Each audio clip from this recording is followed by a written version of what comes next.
It's Football Friday night, which means it's the Raw Customs and the Homestead Country Store Friday night tailgate show. Sports Director Tyler Lance will talk to the coaches from West Bend-Mallard and North Union about tonight's matchups. Here's Tyler with all the details from inside the locker room.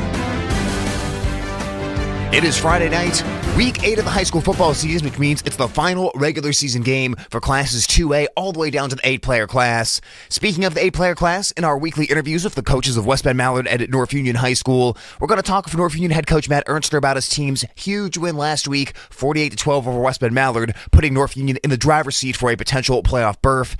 Should the Warriors win tonight against Norfolk Kensett, or should West Bend-Mallard lose to Bishop Garrigan, the Warriors would clinch the final playoff berth out of their district. Meanwhile, for West Bend-Mallard, they were on the other end of that game last week, so following that loss, we'll talk with Coach Tyson Wirtz about how the Wolverines plan to rebound this week, taking on the Bishop Garrigan Golden Bears. It's coming up next on your Friday Night Tailgate Show. Raw Customs in West Bend is committed to becoming your go-to shop for any of your vehicle's customization needs. That means offering accessories and services whether you're touring the city or tearing up the trail.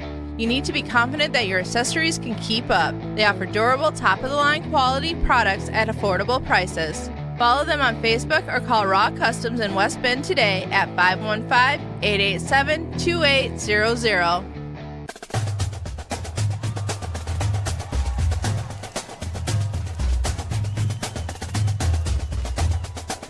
And your Friday Night Tailgate Show gets underway here on Hometown at Home Country Radio as we're joined on the program by North Union Warrior football head coach Matt Ernster. Coach, thank you once again for your time today.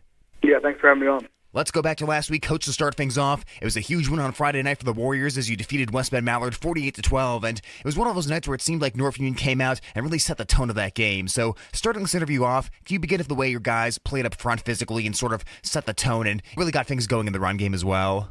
Yeah, I think that was a big thing that we talked about all week was we knew it was going to be a big week in that aspect of having to be physical up front, having to establish our ground game, and having to limit West Bend and theirs. And so I thought our kids really did a great job of responding to that, of being ready to play.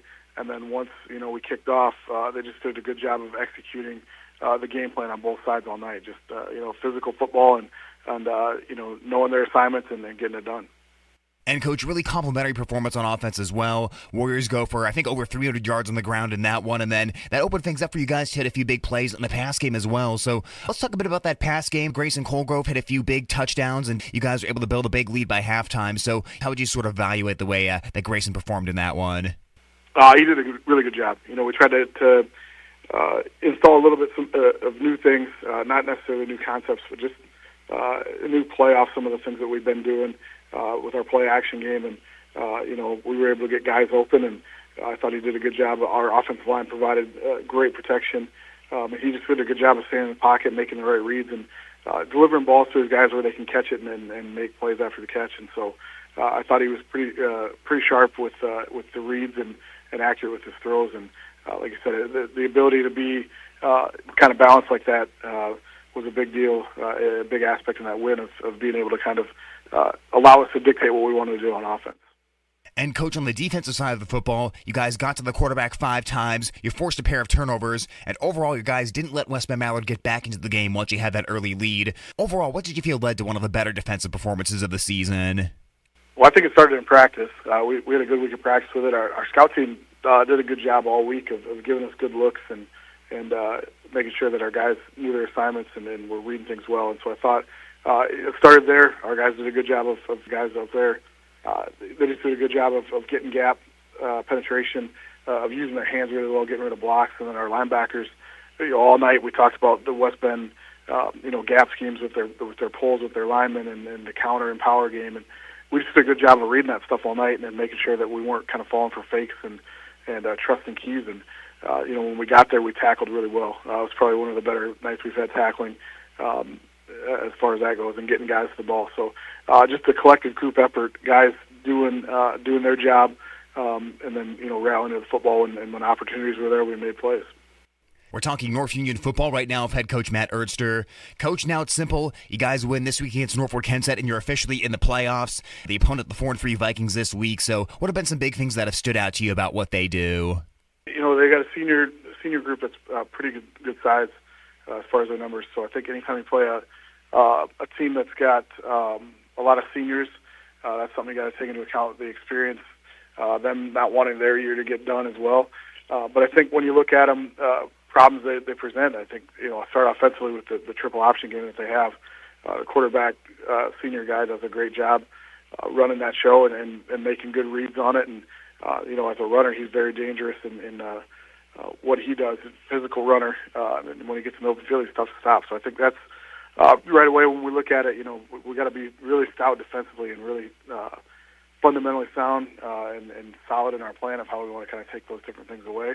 But if he can't get it going, they've got a wing back that's done a really good job this year as well. So and then they can always mix the play action passing game into it with a good tight end. So they can hit you in a lot of different ways, and we've got to be able to kind of defend a lot of those. And I think defensively, again, 34 stands out as a linebacker, makes a lot of plays for him. We've got to get a hat on him. But we kind of get back to what we did last week a little bit, being balanced, being able to run the ball early and set up our passing game and hit some big plays. And, Coach, I want to zone in a little bit on that triple option game of Norfolk Kensett that you referenced. I think assignment sound would be a good word to describe what the Warriors need to be this week defensively, but what does that entail when you go up against a unique offense that the Vikings present? Yeah, it's a challenge, and it's one that throughout the week, we should be able to contain things. Coach, we wish you best of luck this week against Norfolk Kensett, and we appreciate your time today on the Tailgate Show. Yeah, thank you. That's North Union Warrior head coach Matt Ernster on the Friday Night Tailgate Show. We will take a quick timeout. When we come back, we'll talk with West Bend-Mallard football coach Tyson Wirtz on Hometown at Home Country Radio. The Homestead Country Store invites you to stop by their location at 203 South West Bend, where you're sure to find all your favorite candies and snacks. Let's not forget the ice cream. Do you need syrup for your pancakes or waffles? Check out their New York syrup. Homestead Country Store has a wide variety of supplies from King Arthur brand all-purpose and wheat flour to spices and herbs for your canning supplies. From our homestead to yours, you'll find what you need at the Homestead Country Store in downtown West Bend.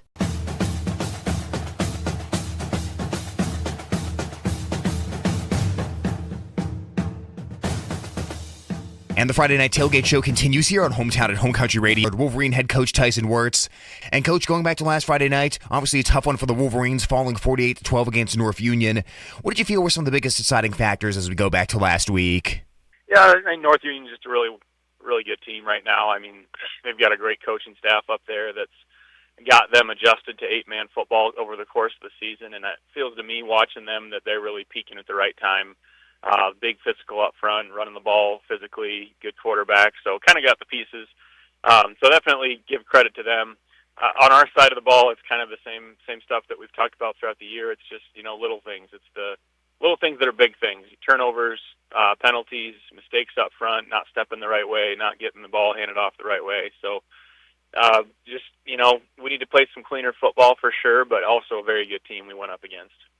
And, Coach, obviously coming out of that game, it's disappointing for the guys, but you don't want them to be hanging their head coming into another week here. You want them to kind of refocus here and make sure that they lay it all out here for the final regular season game. So what's that messaging been like to the group as you transition out of that game against North Union and transition into a new week? Yeah, it's definitely moving to the next week. Our guys don't take a whole lot of motivation as far as getting ready for a team like Garrigan. I mean, we played Garrigan a lot recently. They're close. The kids know each other, have connections with each other. So definitely I think they turn around and get pretty excited to play them from that aspect. Obviously, Garrigan's a really good team this year, ranked number 1 in the state for a reason. So, the messaging has been a lot of, don't see Goliath too big and think about the whole game.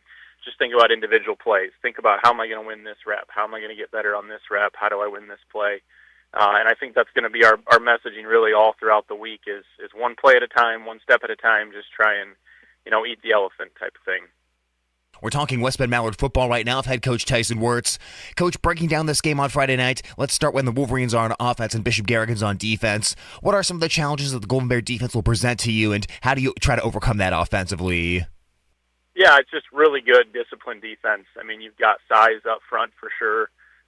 Across the D-line, you've got speed on the D-line also. It's not like they're just big guys that can't move. They get off the ball pretty quick. Good linebacker cores, especially with Ethan Marceau there in the middle. He's an All-Stater 2 years in a row for a reason, so he's one you always have to account for. And then even in secondary, I mean, they've got ability and athleticism in the secondary, so it's not like you can just try to go over the definitely a well-coached, disciplined team that we're up against, and so we have to match that. We have to have that same level of discipline. They can both pass the ball and run the ball effectively. So defensively, what are some of the challenges that you guys face this week? Yeah, there's nothing tricky about it. I mean, they're going to line up in different formations. It might be I formation, it might be slot, it might be an overload, it might be a double overload. I mean, they're going to line up different ways and kind of run the ball at you, but then, like you said, they can pass it too. So a lot of that play-action game we've got to be disciplined on. Tate Perch he's efficient. I mean, you know this. It's pretty impressive for a high schooler to not have an interception at this point in the season playing that many games. So he doesn't make very many mistakes, not a lot of turnovers. So, yeah, it's not a difficult defense schematically to get ready for. I mean, we know what they're going to do. It's just a matter of whether we're going to get up front and we're going to stop them. So, tell the guys again, same thing as we did on offense. Each play, do your job, stay focused on your responsibility. Just take one play at a time. Well, Coach, we're looking forward to seeing the game on Friday night. As always, we appreciate your time today on the Tailgate Show. You bet. Thank you. West Bend-Mallard Wolverine head coach Tyson Wirtz with his pregame thoughts here on the Friday Night Tailgate Show. It's now time to wind down the Tailgate Show. We'll get to coverage of your matchup coming up next on KLGA and KLGZ. It's time to hit the field. That's it for Raw Customs and the Homestead Country Store Friday Night Tailgate Show.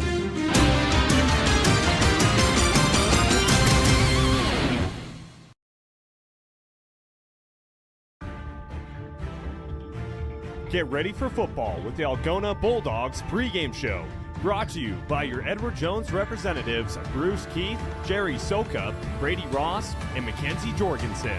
We've got interviews with coaches, the starting lineups, Kimna Auto Center's keys to the game, the Grassmasters field conditions report, Algona Plumbing and Heating's game time temperature, Eyes on Thornton's coin toss, and more as we preview tonight's matchup.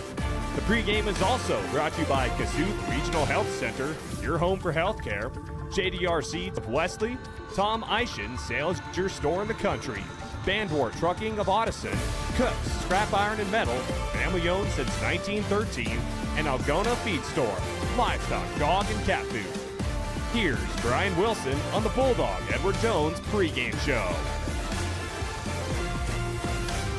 Well, week number 8 of the high school football season sees Algona on the road tonight for the final time this year, taking on Webster City in Class 3A District 1 action, alongside Todd Van Otterville and Brian Wilson. And folks, going to apologize right now. We are having a lot of internet issues here in Webster City, so if the stream cuts out tonight, if the audio cuts out, just know it should come back, but it might not be the smoothest broadcast here this evening. But hey, it's better than 2 years ago when it was pouring rain. So, Todd, it's one of those tonight. The Bulldogs coming in, they've dropped 3 games in district play by 8 points total.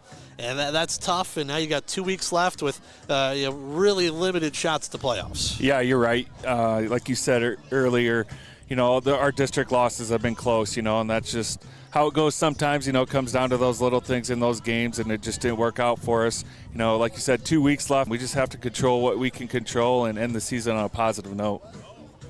As the Bulldogs and the Lynx getting set to go, Webster City comes in at 1-2 in the district. They beat Humboldt earlier this year, but lost a kind of a shootout to Sioux Center, 42-28. Then went on the road last week and lost to Sioux City Heelan, a game that we were confused on at halftime. It said it was 27-0 Webster City. It was really 21-6 Heelan, and Heelan went on to win 28-6. But Webster City 2-5. They played a tough non-district and went 1-3 there. Yeah, you're right. Webster City's had a tough schedule just like us, so it's going to be an interesting game tonight. 2 different styles that we're going to see tonight with Webster City and us. Webster City likes to run the football and be physical, and we like to spread it around and try to be balanced as much as we can. So it's going to come down to who can stop the run tonight.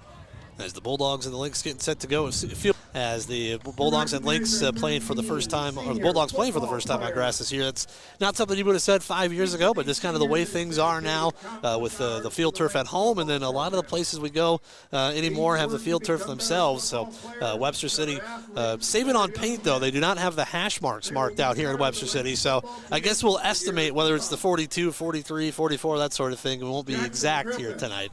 But the Bulldogs and the Lynx getting set to go, and it's one of those where now you might be be playing for pride here at the end of the season, but still, you know that there's a lot to play for still. Yeah, there's still a lot to play for. You know, these guys have put in a lot of time in the off season and this season, so they just don't want to be done yet. And, you know, you're still representing our school, our community, and these kids, you know, want to give a good showing.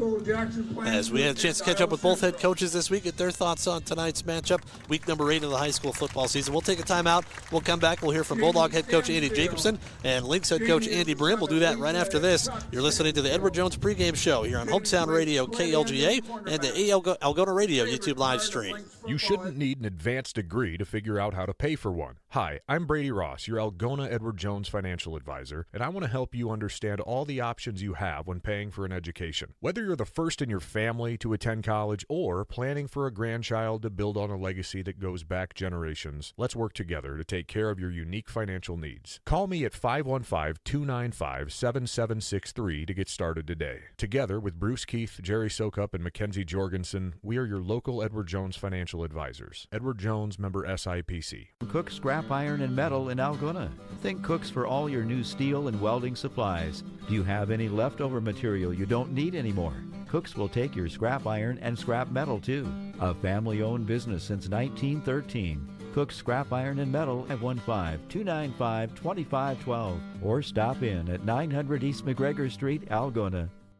When it comes to your recovery, we tackle issues head-on. Whether you're on the field, setting up a spike, or running the course, Kossuth Regional Health seems like another just heartbreaking loss where you're so close but come up a couple points short. How have the guys responded this week? Yeah, we continue to move forward. I mean, we got one choice, and we've had a good week of practice. Second half last week really showed a lot of heart. Came back from a 3-score deficit, got within 2 late, had a chance to tie it. And I guess what's the key there to maybe making sure you can not get off to such a bad start like you did last week, but also keep that momentum going in the second half? Yeah, you know, we just got to string 4 quarters together, right? And so it's a consistency thing. We just got to continue to keep our focus and focus one play at a time, not worrying about results, all that. And just make sure we execute with full effort, one play at a time for 4 full quarters. You hit the road to Webster City tonight, and you know what you're going to get with the Webster City team. And preparing for that, the single wing spinner back offense, it's something you don't see much anymore. So maybe talk about the prep there and what you guys do this week to get ready for an offense that you see once a year. Yeah, certainly it's a great system. They run it really well, Coach Brim and Coach Howard, do it really, really well. And as soon as you take away one thing, they've got answers. It truly is a system, and it's it's just different than what you see the rest of the year, and it puts a lot of stress on your defense. And like I said, they do it really, really well. They're really physical. They run the ball well, and they throw it when they need to. So it'd be quite a challenge for us defensively tonight. Well, I think when I talked to Coach Ellman down in Humboldt, they really suffocated that game. Didn't give Humboldt the football and came away with a win on the road that week in the first week of district play. And that's what they can do. They can limit the number of possessions you have and really put pressure on your offense, knowing you might only get the ball 2 or 3 times in a half. Yeah, definitely. They shorten the game and they control the ball, and we've been telling our kids that they're happy with 3 yards because they know 3 times 4 is 12, and that's what they need to get. And so. They do a great job. They don't make many mistakes, and that leads to a team that's tough to beat. Now, defensively, they have given up some points. Sioux Center put up quite a bit of points on them, put over 40 down in Webster City. It was kind of a shootout for a Webster City game. You just don't get that many possessions. So, like I said, defensively, what can you attack there? Yeah, defensively, they're fast, they're physical, they're aggressive. And so hopefully we can use that to our advantage. But they're good defensively. Like anyone, this district, so everyone's so good offensively, anything can happen. So they've played some good teams too. But defensively, they're a solid football team, and they fly around. They're physical like always, and they'll present some challenges for our offense, just how physical and how fast they are. Feels weird to say this, but you play on natural grass for the first time all year this week. I know it's nothing that you're not used to, but still, it feels kind of weird to say that here in week 8 of the season. Yeah, definitely. We're pretty fortunate. A lot of great facilities in our district. Need to, like we said earlier, we need to be consistent. One play at a time. making sure we're executing our assignment and taking care of the football one play at a time for 4 full quarters. All right, Coach, we appreciate your time and good luck. Thanks, Brian. Head coach Andy Jacobson of the Algona Bulldogs joining us. We get set for Algona and Webster City tonight right here on Hometown Radio KLGA. Back with more of your Edward Jones pregame show right after this. Do you see yourself traveling, working part-time, or moving somewhere warmer when you retire? Hi, I'm Bruce Keith, your Edward Jones financial advisor, and I want to help make your retirement goals a reality. Let's talk about where you are, where you want to be, and how we get you there. Together, we can plan for the expected and make sure you're ready for the unexpected. Contact me, Bruce Keith, at 515-295-5173. Together with Jerry Sokup, Mackenzie Jorgensen, and Brady Ross, we are your local Edward Jones financial advisors. Edward Jones, members SIPC. At Wiffles Hybrids, they're completely focused on developing and producing the very best seed corn on the planet. It's an act they've been polishing for more than 70 years, right here in the heart of the Corn Belt. Wiffles Hybrid, one thing done right. For more information, contact Rich Rosenmeyer, Dale Lappy, or Mitchell Carroll at JDR Seed of Wesley, 515-341-2452, or visit wiffles.com. What you feed your animals makes a difference. Hi, this is Philip Dietrich from the Algona Feed Store. We are driven to provide you with products and answers that will improve the health and well-being of your animals. We proudly offer products from Hubbard Feeds, so whether you produce meat, milk, and eggs, or just want to give your family pet the proper nutrition it deserves, you can count on the very best with the Algona Feed Store. Visit our location at 525 South Phillips Street and see the difference proper nutrition can make.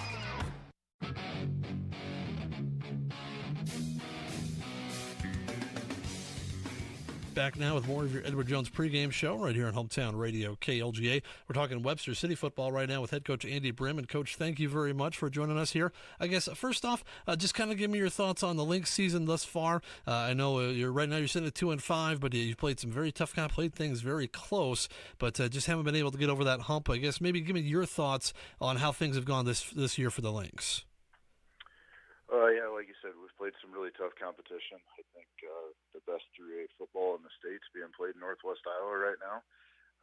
And so, I talked to the kids about that's really an opportunity that you got to be happy about and you got to enjoy. And even though the outcome hasn't gone in our favor, we've played pretty well for the most part in a lot of those games, and we've had our chances to win a lot of those games. And our kids have really. Their effort is great, their attitude is great, and they really battle for 4 quarters every night, and that's all that I can ask of them. I was going to say, something I've talked about with other coaches, it seems like the margin for error in this district is pretty much non-existent. You make 1 or 2 mistakes in a game, and that can be the difference between a win or a loss. And I know if you talk to Coach Jacobson, he'd say the same. A couple of plays here or there, Algona could be 3-0 in the district. Right now they're 0-3. So maybe just kind of give me your thoughts on just how tough this district is night in, night out, and how that makes you be on your A game every week. Well, yeah, I mean, it's extremely tough, and it's the tough part is when you talk about 1 or 2 plays can really change the outcome of the game. A lot of times when coaches talk about that, I think they refer to turnovers or mistakes and things like that. And honestly, this year, as good as everybody is in this district, I don't even think it's those things. It's just a matter of giving up 1 play for 20 or 30 yards that gets a team into great position. Or on the flip side, if you're able to, a lot of people get the opportunity to do, and the stage that these kids have gotten to play on the last several weeks is able to know that you can give it to any one of them, and you're going to get great production from each one of them. You can really trust them with the football. Oh yeah, I mean it's no secret that Webster City wants to run the football. Anybody in the state knows that. And, we don't want to control the line of scrimmage with our offensive line. I think our offensive line is really what makes those 3 backs go. So they've gotten better and better every week. We try to play a very physical brand of football up front. And, teams will usually pick 1 or 2 of the backs that they're gonna really key on and try to take our best game or having our best practice. And that's kind of what we talk to our kids about is, you're either better at the end of the day or you're worse. You don't ever stay the same. So just continually improving, and I think that's all you can really ask for. All right, Coach, we appreciate your time, and good luck tonight. Thank you. All right, head coach Andy Brim of Webster City joining us so we get set for Algona and Webster City tonight right here on Hometown Radio. Back with more of your Edward Jones pregame show after this. What does it mean to be rich? Maybe it's less about reaching a magic number and more about discovering the magic in life. Hi, I'm Edward Jones financial advisor Jerry Sokup. Count on me for financial strategies because the key to being Owned business since 1913. Cook scrap Owned business since 1913. Cook scrap iron and metal in Owned business since 1913. Cook scrap iron and metal in Algona. Call them today at 515-295-2512 or stop in at 900 East McGregor Street, Algona. As we come back, about 15 minutes away from kickoff tonight here on Hometown Radio KLGA and the Algona Radio YouTube live stream. Once again, apologize, folks, for any technical difficulties we got. The internet not great here in Webster City. We got U.S. cellular provider and not great reception, so just want to put that out there. If the stream or the audio buffers tonight, we're doing what we can, but not much we can do at this point. We're kind of stuck with the bandwidth we have. But let's take a look at your starting lineups tonight. First off, for the Bulldogs, let's take a look at the starters there. Up front, you got Mason Ulrich, the left tackle, 5'10", 235, and a junior. Brody Schippler, 6 foot, 200, and a junior. Tate Carter, 6'3", 265, and a senior, the center. The right guard, Will Limbaugh, 6'3", 240 to junior, and then Max Nevitt, the senior, 6'1", 280, the right tackle. For the Bulldogs at tight end, you'll see a little Taven Zinnel, you see a little bit of Tate and Rummel. They'll split time over there. The Zinnel, 5'11", 190, and a senior. Rummel, a 6'3", 215, and a sophomore. The wideout, Evan Alley, 5'10", 180, and a senior. The wingbacks, Tate Garment, Todd, they'll have the tackles next to each other. Guards around the center, they offset things a little bit. But the left tackle, John Wilwardine, 6'1", 245, and a junior. The right tackle is discipline and stop the football. Yeah, you're right. You have to be disciplined tonight on defense. You know what Webster City's going to do. I think they have 3 running plays, and they're just going to mix it up depending on what they see and see what happens. Coach Bob Howard back calling the plays this year. He's not the head coach anymore, but he is calling plays offensively for this Webster City offense. We'll take a timeout. We'll come back. We'll talk about your Chemnitz keys to the game right after this here on Hometown Radio KLGA and the Algona Radio YouTube live stream. Life changes, then it changes again. At Edward Jones, with products from Tom Eisen Sales. They stock and service steel products and Toro mowers and snow blowers. Hitch up and go with their awesome selection of trailers. They carry a variety of trailers to fit your needs, like flatbed, enclosed, utility. Completely focused on developing and producing the very best seed corn on the planet. A snack they've been polishing for more than 70 years, right here in the heart of the Corn Belt. Wiffles Hybrid. One thing done right.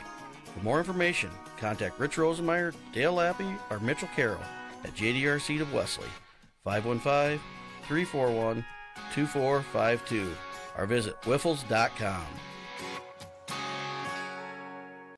At Chemna Auto Center, they understand that you have no shortage of options when it comes to purchasing or servicing your car. They're your hometown dealer for new GM, Ford, and Chrysler makes and models. Plus, they also offer an extensive selection of pre-owned vehicles. Serving you with a dedicated sales and finance team, along with world-class service technicians that are passionate about keeping your ride in top shape. Visit their showrooms today for an experience you deserve. Chemna Auto Center in Algona.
Well, there we go. National anthem in the books.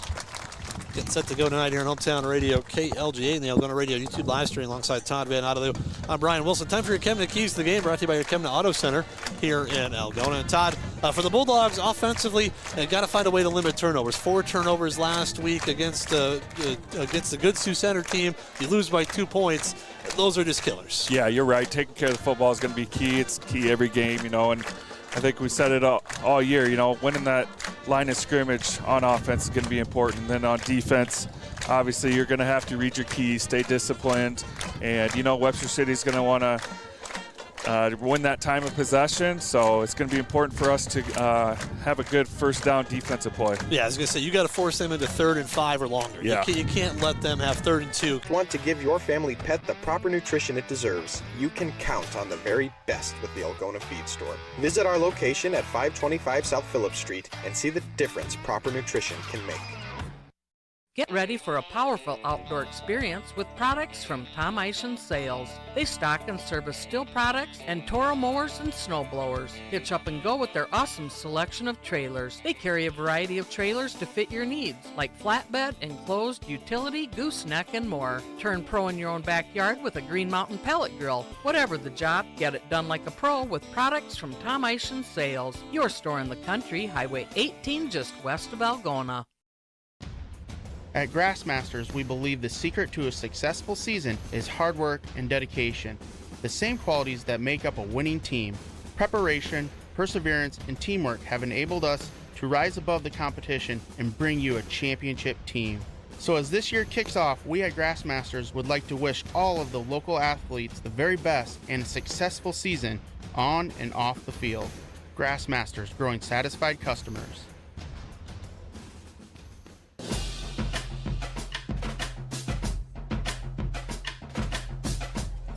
About 6 minutes away from kickoff tonight here on Hometown Radio KLGA and the Algona Radio YouTube live stream. Alongside Todd Van Otto, I'm Brian Wilson. For the Bulldogs and the Lakes getting set to go. It's time for your Grassmasters field condition report. And Todd, we actually have something to talk about tonight. The grass here in Webster City looks very green. I know it did rain earlier today, so we'll see if there's any slickness out there. Maybe a little chewed up in between where the hash marks would be if they were painted, and chewed up between the 20s, but otherwise looks like it's pretty good shape for week 8. Yeah, it looks really good right now. Down there earlier, it is a little slick out there, but nothing too bad like a couple years ago when we were here. It was really slick. Yeah, well, it was a monsoon then, and we were playing in mud. So yeah, it looks good right now. So hopefully the Bulldogs brought the long cleats tonight. Hopefully we don't see any slips or anything like that. You cut a few times. Hopefully they got used to that in pregame warm-ups, playing on grass for the first time this year.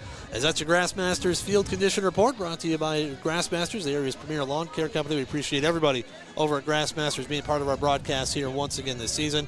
And we've got a little breeze kind of out of the south and out of the west blowing across the field, so you're going to be going into the wind when you move from left to right, and with the wind behind you from right to left, as this is an east to west field, just like Algona High School. We'll take a quick time out. We'll come back. We got your game time temperature, your coin toss, all after this here on Hometown Radio KLGA. Just a few moments away from kickoff, Algona and Webster City. Right after this on Hometown Radio KLGA and the Algona Radio YouTube live stream. With fall starting, so is seasonal allergies. This is Dr. John C. Kortenberg at Eyes on Thorrington. Do your eyes itch? Are they irritated or watering? If you answered yes to any of those questions, you may benefit from a prescription for your ocular allergies. Why not feel better today? Call to schedule an appointment at Eyes on Thorrington at 395-EYES. That's 395-3937. Living in Iowa sure means we rely on our furnaces and air conditioners to keep us comfortable all year round. That's why Algona Plumbing and Heating is proud to be your local trusted Armstrong dealer. They're committed to bringing you the highest quality products in heating and cooling, and it doesn't get any better than Armstrong furnaces and air conditioners. For all your plumbing, heating, and cooling needs, give them a call at 295-5240 or stop by their Dodge Street location. Live comfortably with Algona Plumbing and Heating. Hometown Radio presents Bulldog Football. Brought to you by Iowa State Bank, Northwest Iowa Bone, Joint and Sports Surgeons, Security State Bank, Murphy Farm Services, and the many hometown and home country sports club members you'll hear throughout the game. Now we go live to Hometown Radio's own Brian Wilson with the call. Just a couple minutes away from kickoff tonight here on Hometown Radio KLGA and the Algona Radio YouTube live stream alongside Todd Van Otto. I'm Brian Wilson. Getting set to go, the Bulldogs and the Lynx. Webster City getting set to take the field. Bulldogs traveling whites, white tops with red pants. Looking a little Nebraska-esque over there. Yeah, it is. Haven't seen the red pants with the white tops so far this season, but I like the look. White helmets, Webster City, black pants, black tops, purple trim, under numerals. As the Lynx and the Bulldogs getting set to meet out at midfield for your coin toss, brought to you by the folks over at Eyes on Thornton. You can see the difference over at Eyes on Thornton. See who I know they did reenact, or they did the coin toss a little bit ago. They're going to reenact it now. I didn't see what transpired. It was just down in front of us a little while ago, right after they did the senior night festivities. Bulldog captains. Carter, Hayden Fitz, and Tyler Bradley. There you go. Those are the Bulldog captains. They're coming out to midfield. As your coin toss brought to you by the folks over at Eyes on Thornton. See the difference at Eyes on Thornton. I know I said there's a breeze out of that. Breeze went down. Wouldn't be too bad. It's a little chilly right now, but with the wind, because we're sitting outside. The beauties of playing in Webster City. Yep. Outside, just a little weird, calling it. Lynx right on the Lynx, right in the middle of the field there at the 50-yard line. Painted on there. So we'll reenact the coin toss here. The Bulldogs and the Lynx getting set to go Class 3A District 1. Other games in the district tonight. Big one down in Humboldt. You got Heelan taking on Humboldt. And then also MOC Floyd Valley goes to Sioux Center tonight. So some big games in the district. We'll see how those turn out this evening. All right, so Webster City won the toss, and they've elected to receive the football. So there we go. Algona will be kicking with the wind behind them to start the game, moving from right to left across your radio dial. That's your coin toss brought to you by the folks at Eyes on Thornton. See the difference at Eyes on Thornton. Time for your game time temperature brought to you by the folks over at Algona Plumbing and Heating. And I've got 67 degrees right now. Now, they say by the time we get to about 9 o'clock, should be about 62.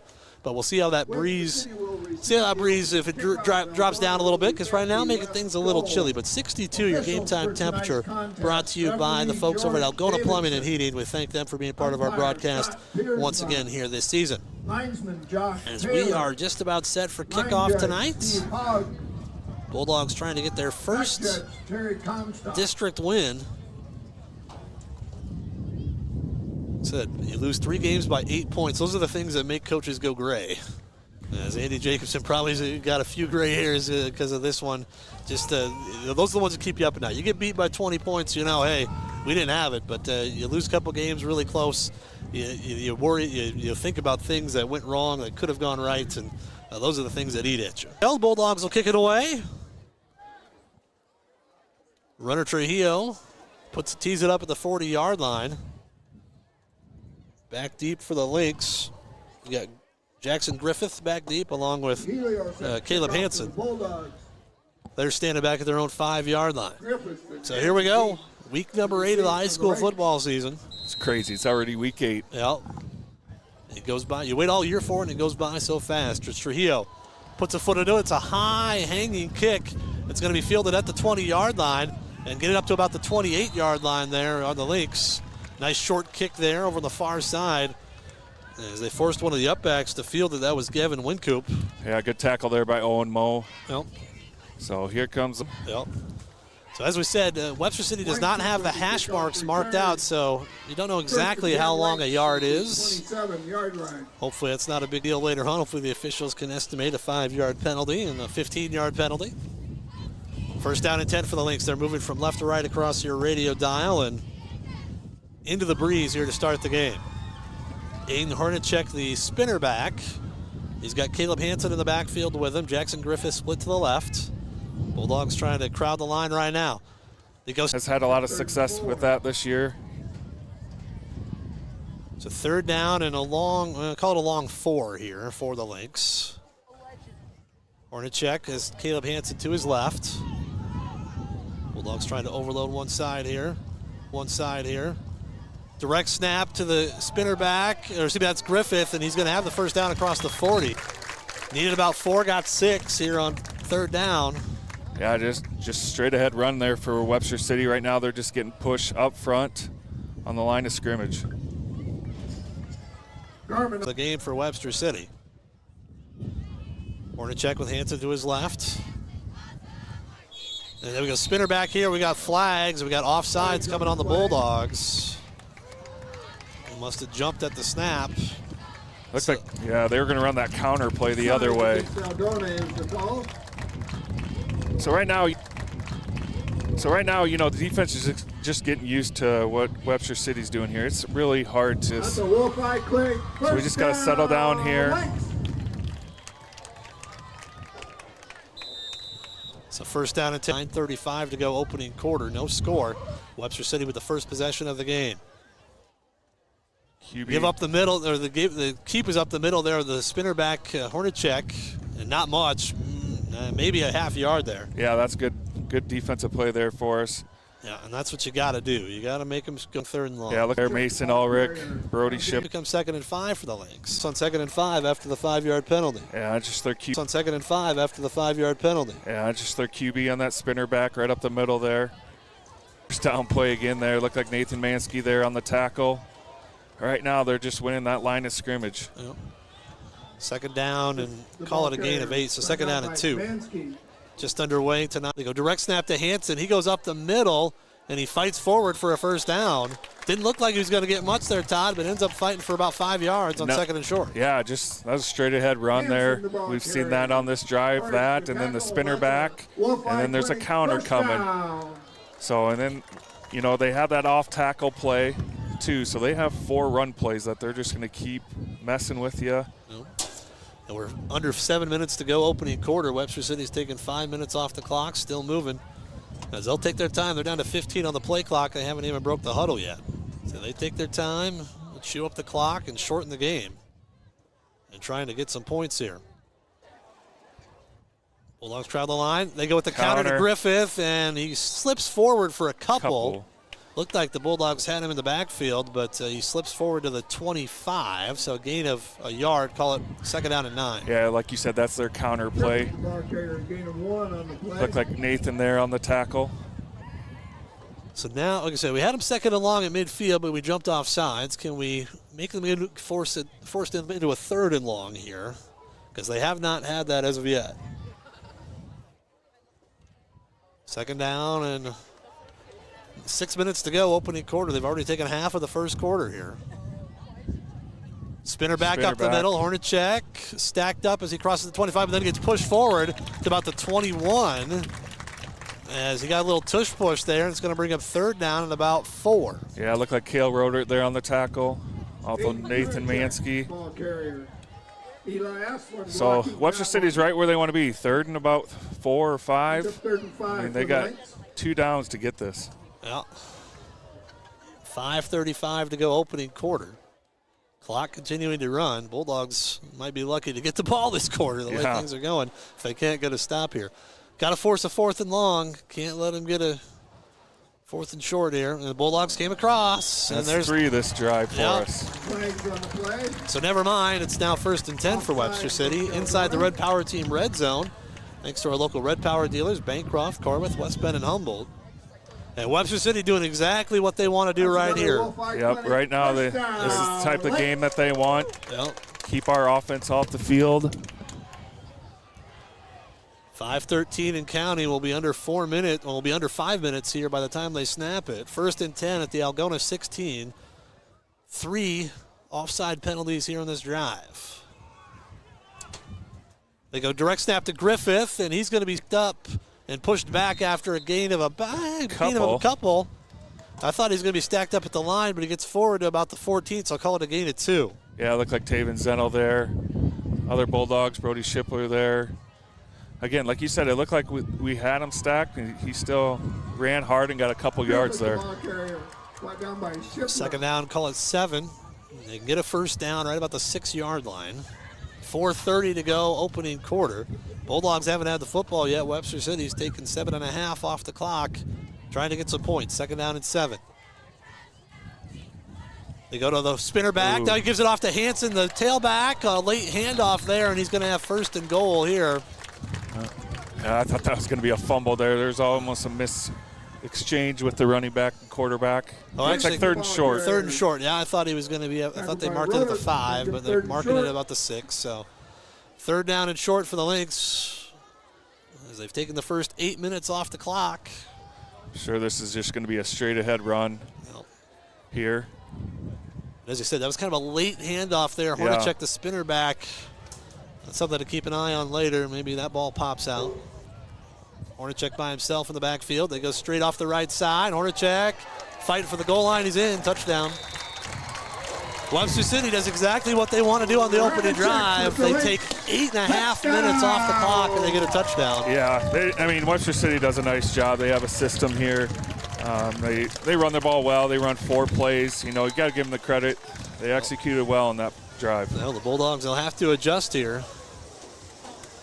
And they're going to have to do something offensively as well. Can't let Webster City get the ball right back after they just took 8.5 minutes off the clock. Israel Torres on for the point after try. Low snap. The kick is on the way. It's up. It is good. He boots that out into the field over there.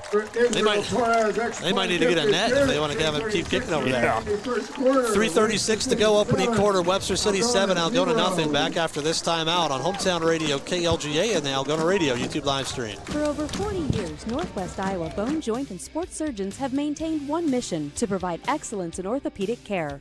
Their team of 9 physicians offers specialized care in everything from arthroscopic same-day surgery to joint replacement, as well as hand and foot surgery, and have an orthopedic surgeon on call 24/7. Healthcare isn't about appointments, it's about taking care of people, and that's their specialty. Visit Northwest Iowa Bone, Joint, and Sports surgeons on the web at nwiabone.com.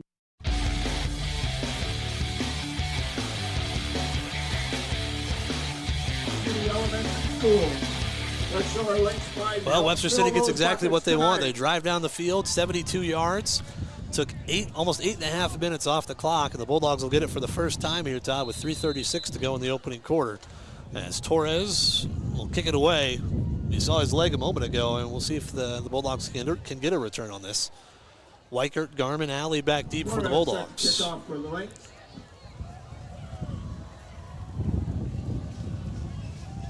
As Torres, high kick into the wind. It's short, though, of the goal line. Evan Alley's going to field it at the 5.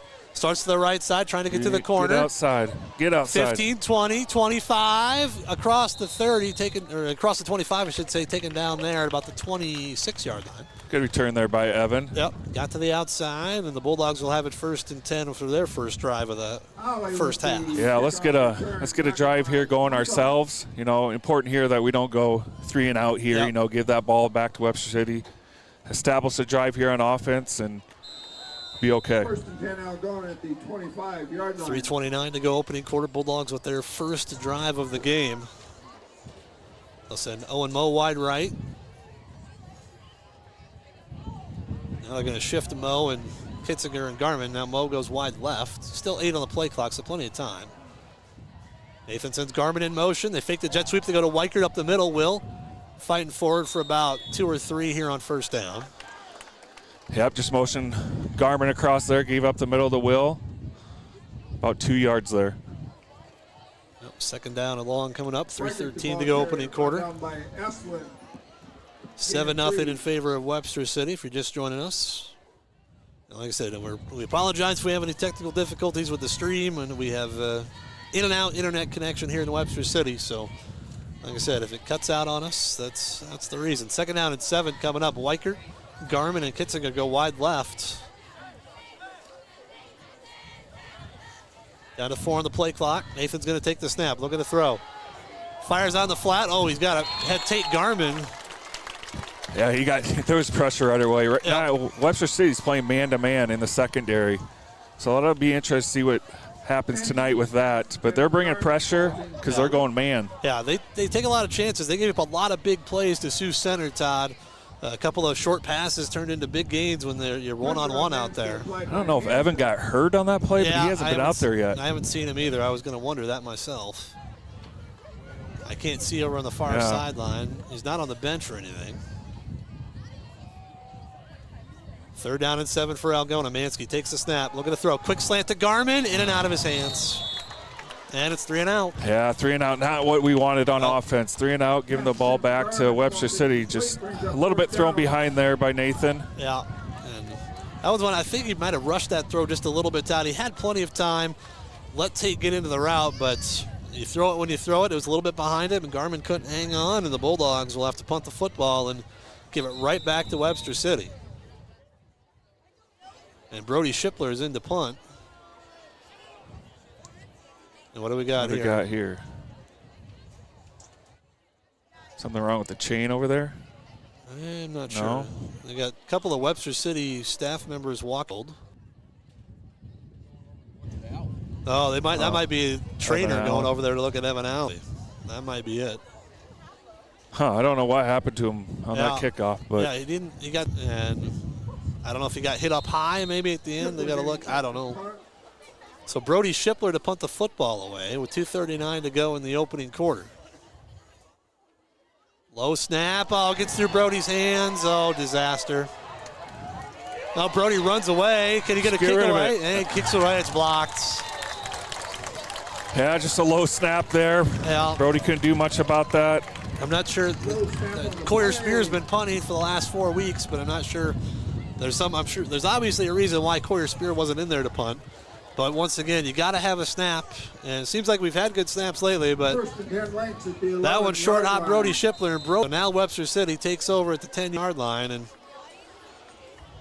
it's about as bad a start as you can have, Todd. Yeah. First and 10 for the Lynx. Defense going to have to bow up here. Yep. Webster City overloading the right side. Hornacek's going to run that way, and he's going to get inside the 10 down to the 5. Gain of 6 here on first down. Again, just that simple straight ahead run there for Webster City. Looked like Garmin and Mansky there on the stop. Looks like they're looking at Evan Alley's left ankle over on the far side. I don't know if he got caught underneath him on that tackle. 3rd and 1 coming up for the Lynx. Bulldogs had 3 offsides penalties on their first drive, trying to get up close to the line. Came across a few times. Webster City overloads the right side again. Horacek, the only man in the backfield. He's just going to run straight to the right. He's plowing forward. He's inside the 5 down to the 1. They push him back there, but it's 1st and goal from inside the 1 coming up for Webster City. Yeah, just straight ahead. I think that's 3 runs there in a row where they're just running straight ahead, saying you can't stop us. And right now, they're winning that line of scrimmage. Yep. And this is one too. This is it's a mentality. The Bulldogs got to get tougher. Webster City thinks that they can push the Bulldogs around, and right now they're doing it. The Bulldogs are going to have to respond because they're going to be down in about 2 touchdowns here in a second. Hornacek, only man in the backfield, 40 seconds to go opening quarter. Direct snap to him. He's going to run over the right side, dives forward, touchdown Webster City. Again, I mean, that's 5 plays, same plays in a row. So give credit to Webster City. They've come out ready to go tonight and are being physical up front, and we know that's what they want to do. Yep. So Torres on for the point out. 13-0, 35 seconds to go in this opening quarter. And Evan Alley, for the second time this year, hurt on a kick return. And he didn't play on that first series. We'll see if he's able to come back in later. Beisch and Daniel Foth. Glenn's Green. Beisch and Daniel Foth. Glenn's Green Thumb. From a small seed, something beautiful will grow. Iowa Lakes Community College. Your community, your college. Sports Club members bringing you this game. We've got more Sports Club members bringing you this broadcast.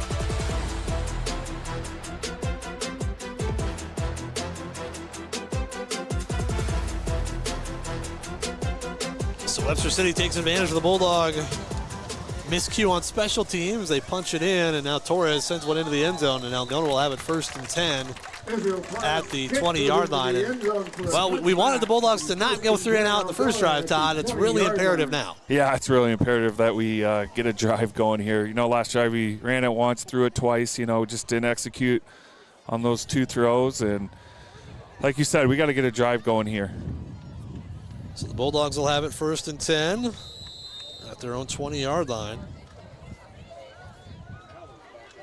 Evan's back out here, so that's good to see. Yeah, that's a good sign because Algona's going to need him tonight. They got one-on-one coverage out here on Garmin and Alley. Nathan Mansky takes the snap. Looks for a pump and go, looking for Garmin behind the defense. He's got.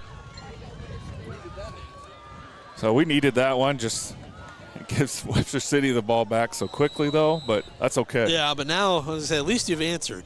So runner Trujillo on for the point after try. Oh. And the Bulldogs mishandle the snap, and it's going to be 14-6. So special teams has been not great. 14-6, Algona trails 25 seconds to go first quarter. Algona trails 25 seconds to go first quarter. Back after this on Hometown Radio KLGA. Where you bank matters. Hi, I'm Sherry Bacon at Security State Bank, and we're relationship bankers. We get to know our customers and understand their financial needs. We're locally owned and operated, which means family, community, and service always comes first. So come to Security State Bank. We'll treat you like family. Security State Bank in Algona, Burt, and Laverne. Member FDIC, Equal Housing Lender. Security State Bank. Some of the most significant power outages in recent years have been caused by extreme cold weather and severe storms. Whether it's snow, ice, or extreme wind, don't be caught in the dark. At Murphy Farm Services, our top-of-the-line Generac or Cummins generators will automatically power your home in the event of a power loss. Already have a standby generator? Call us today to get on our preventative maintenance list to ensure your machine is running at its maximum efficiency. Contact your local certified ag, electrical, and generator sales and service dealer. Murphy Farm Services, delivering need when you need it.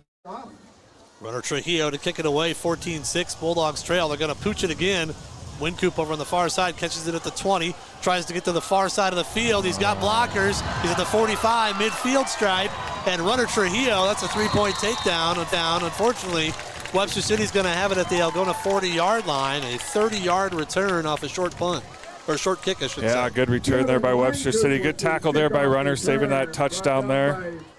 But like you said, good field position here for Webster City. 41-yard line. So I'll see if the Bulldog defense can get something going here after the offense. Took one play to go 80 yards. 14-6. The PAT try no good as the ball went through the hands of the holder, Nathan Mansky. 1st and 10 for the Lynx. They overload the right side. Hornacek, only man in the backfield.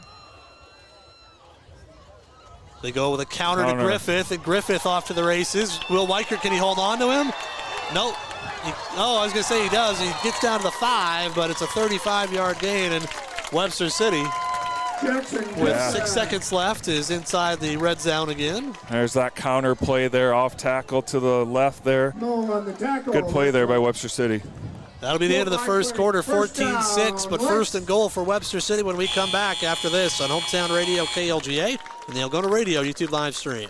Thank you to these sports club members bringing you this game. New Way K&H Co-op, delivering exceptional value through knowledge and innovation. AK's Chrome Kitchen. When you come in, your family. Algona Frame and Auto Body. We meet by accident. Algona Livestock, sales every Monday. Weichert Realty, the 515 agency, a fresh approach to real estate. Algona Plumbing and Heating, where a good flush beats a full house. Cotton Grave Farm Management and Land Realty, trusted for farmland service needs since 1960. All sponsors of this game broadcast.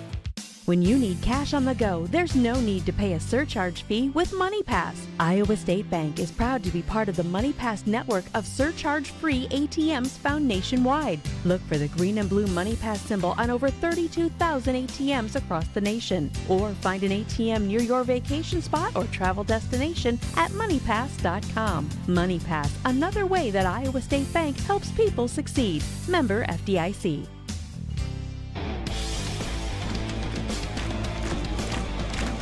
Start of the second quarter, 14-6, Algona trails, but Webster City has first and goal inside their 5-yard line of Algona. 35-yard run by Griffith. You could see the counter coming time. The Bulldogs just could not hold on to Jackson Griffith. He was dragging Will Weichert for about 15 yards there, and Will finally got him on the ground, but not till he's inside the 5. First and 10, or first and goal for the Lynx, I should say, trying to add to a 14-6 lead.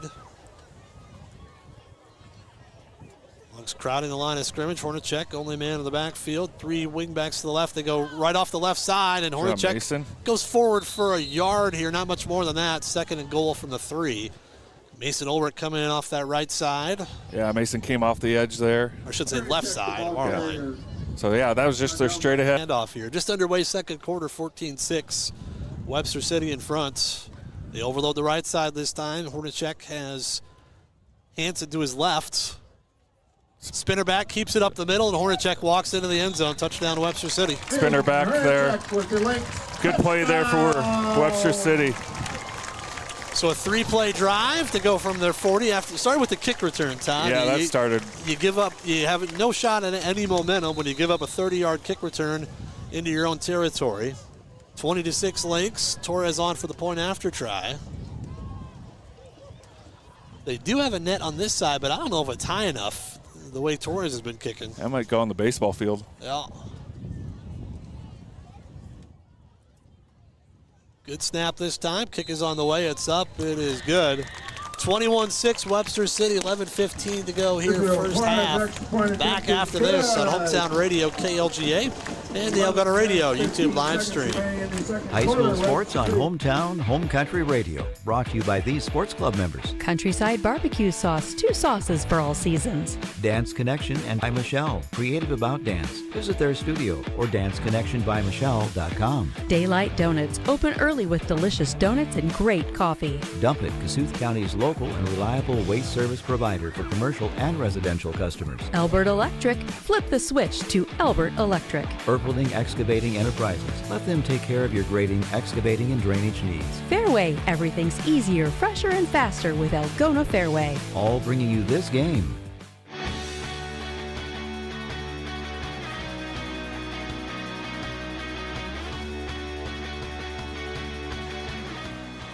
So the Bulldogs will have it for the third time tonight, trailing 21-6. Let's get a good return here. Got Tate Garman back deep with Will Weicker. Owen Moe back there as well. As Torres put one into the end zone with the wind. Now he's got the wind at his back, and this one's going to go out the back of the end zone. Almost all the way out the back. 1st and 10 Algona at the 20-yard line. All right, we got that explosive play the last drive here, so see what we do here, see if we get something going on the ground here. Not give the ball back so quickly to Webster City. Yeah, so. But as it is, you're gonna have to find a way to get a stop at some point. Yep. Because we're down 2 touchdowns. We haven't stopped them at all offensively. Now you got to find a way to get a score and find a way to slow them down, that offense. Alley and Garman go wide left. They're actually going to throw a safety over that way this time. There's still man out there. Yep. Nathan has the ball go through his hands. He's going to pick it up and try and run with it. Nathan's going to get back to the 13, and the Bulldogs are going to lose 7. Yeah, not the first play that we wanted there. Just looked like it went through Nathan's hands there. Yep. Mansky scrambling, hit first by Eli. So the Bulldogs had it at the 20. Now they have it at the 14-yard line. So 2nd down and 16 coming up. And no matter what you're going to do, if you can't handle the snap, it's not going to go your way. Yeah, it looks like they're still man out there with the free safety over top. Yep. They send Weichert out wide left. Nathan takes the snap, looking to throw. Steps up. Fires for a wheel route. He's got Weichert behind the defense. Will Weichert makes the catch. Down the sideline. He's gone. Goodbye. 84 yards. That wheel 86, route there. I should say. That's 86 yards to the house. Good throw there by Nathan. Good catch by Will, and the rest was Will with his speed. And I'm not running the football again until they prove that they can cover us, Steve. Just keep throwing it. Yeah. Because now you still got to find a way to get a stop, but you've shown that you're not going to go away. Nope. 21-12. We'll see if the Bulldogs go for 2. One of the Webster City players took Tate Carter's towel and walked away with it and then tossed it back. Bulldogs are going to go for 2 here, trailing 21-12, 10:26 to go in this opening half. Well, it's gotten interesting. An 80-yard touchdown, now 86 yards. Nathan takes the snap. He's going to run off the right side. Good. Nathan Mansky, he's in. Nice 2-point conversion, good. 21-14, Bulldogs strike right back. Who's going to get a stop first? That Webster City's got one. That's why they're winning. 21-14. Back after this on Hometown Radio KLGA. Thank you to these sports club members bringing you this game. Erpelding Voigt & Company CPAs, building wealth beyond taxes. Farm and Home Services. View their listings at farmhomeservices.com. Farmer State Bank is proud to be part of our community. Offices in Algona, Whittemore, and West Bend. Feed Mill Coffee Company, Algona's locally owned coffee shop. Good Samaritan Society Algona. Senior housing and services rooted in God's love. Grassmasters, growing satisfied customers. High Point Land Company, your trusted land partner in Algona. Call 515-320-2491. Sponsoring this broadcast on Hometown Home Country Radio.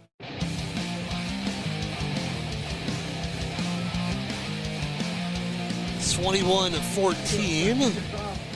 Bulldogs trail. All right, let's have good kick coverage here, kickoff coverage. So the Bulldogs had only had it for about 3 minutes of game time. Not even that. As Trujillo, low line drive kick, fielded about the 10-yard line. Let's see if the Bulldogs can cover this one a little bit better. Griffith, no they can't. Jackson Griffith off to the races. He may go, he's at the 40. Strip that thing. To the 35-yard line of Algona. Wow. Yeah. The Bulldogs can't get out of their own way right now, Ty. They can't get a stop on defense, can't make a tackle on special teams. With the kickoff return, brought down by Cool. Yeah, you got to give credit to Webster City there. They might block in there on that kickoff return. Now they get good field position again. Yeah, that was a low line drive kick. And I don't know if you just start squibbing it at some point. You might have to. You might have to. Webster City with it 1st and 10. Bulldogs need a stop in the worst way. Spinner back, Hornacek up the middle, and they're not going to get it right here. Hornacek forward for about 12 yards on first down, inside the 25 to the 23. Yeah, and a good hard run there by the spinner back. I didn't see who got the tackle there, but I think Tate Garman and Roder were there. First down. First down and 10 for the Lynx at the Algona 23-yard line with 10:02 to go opening half, 21-14 Webster Hunt. It's turned into a bit of a shootout here. Webster City trying to take a little time right now and run some clock. Hornacek gives off the right side to Hansen. Not much there. Well, I guess not much. Is still 3 yards for Webster City. Yeah, looked like Will Limbaugh there. Hansen, the ball carrier, brought down by Roder. So still keep discipline. They're probably going to go straight forward with this one or the spinner back. Second down, about 7 coming up. 9:20 to go first half, 21-14 Webster City in front. Passes here in this first half. Spinner back up the middle. Hornacek this time gets dropped right away. There you go. Nice. They read that one. Nice job, Bulldog defense. Yeah. Looked like Mansky was there right away. Nathan there, Max Nevitt, Will Limbaugh. Third down and 8 coming up. Yeah. No gain on the play.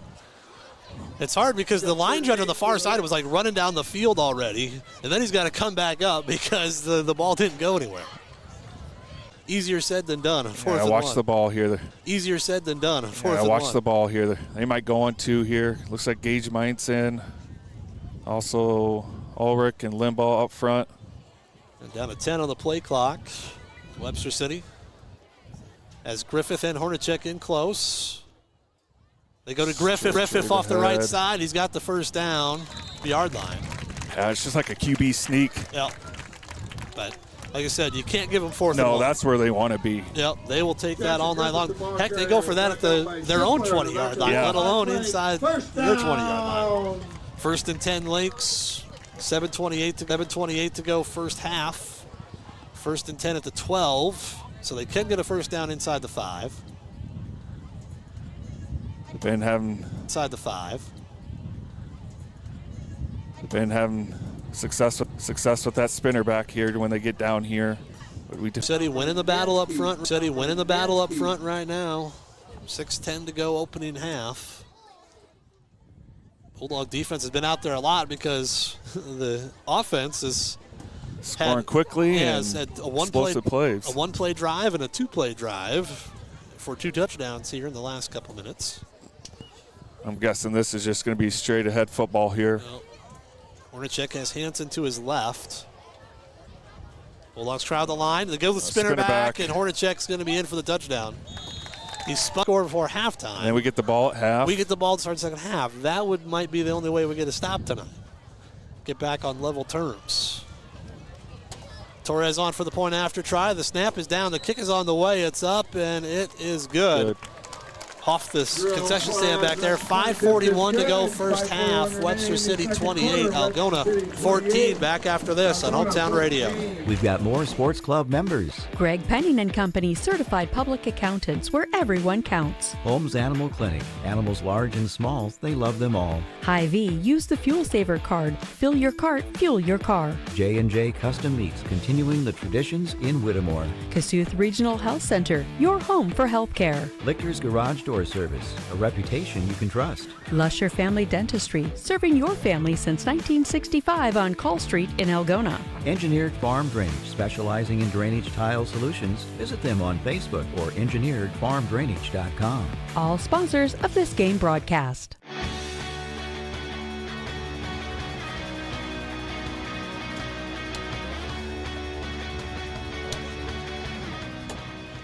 So here we go. Bulldogs going to get it back. Trailing by 2 scores, 28-14. As Torres kicked one almost out the back of the end zone last time. So I'd imagine that's probably where it's going this time as well, with the wind still somewhat at his back. Yeah, he's a good kicker. Yep.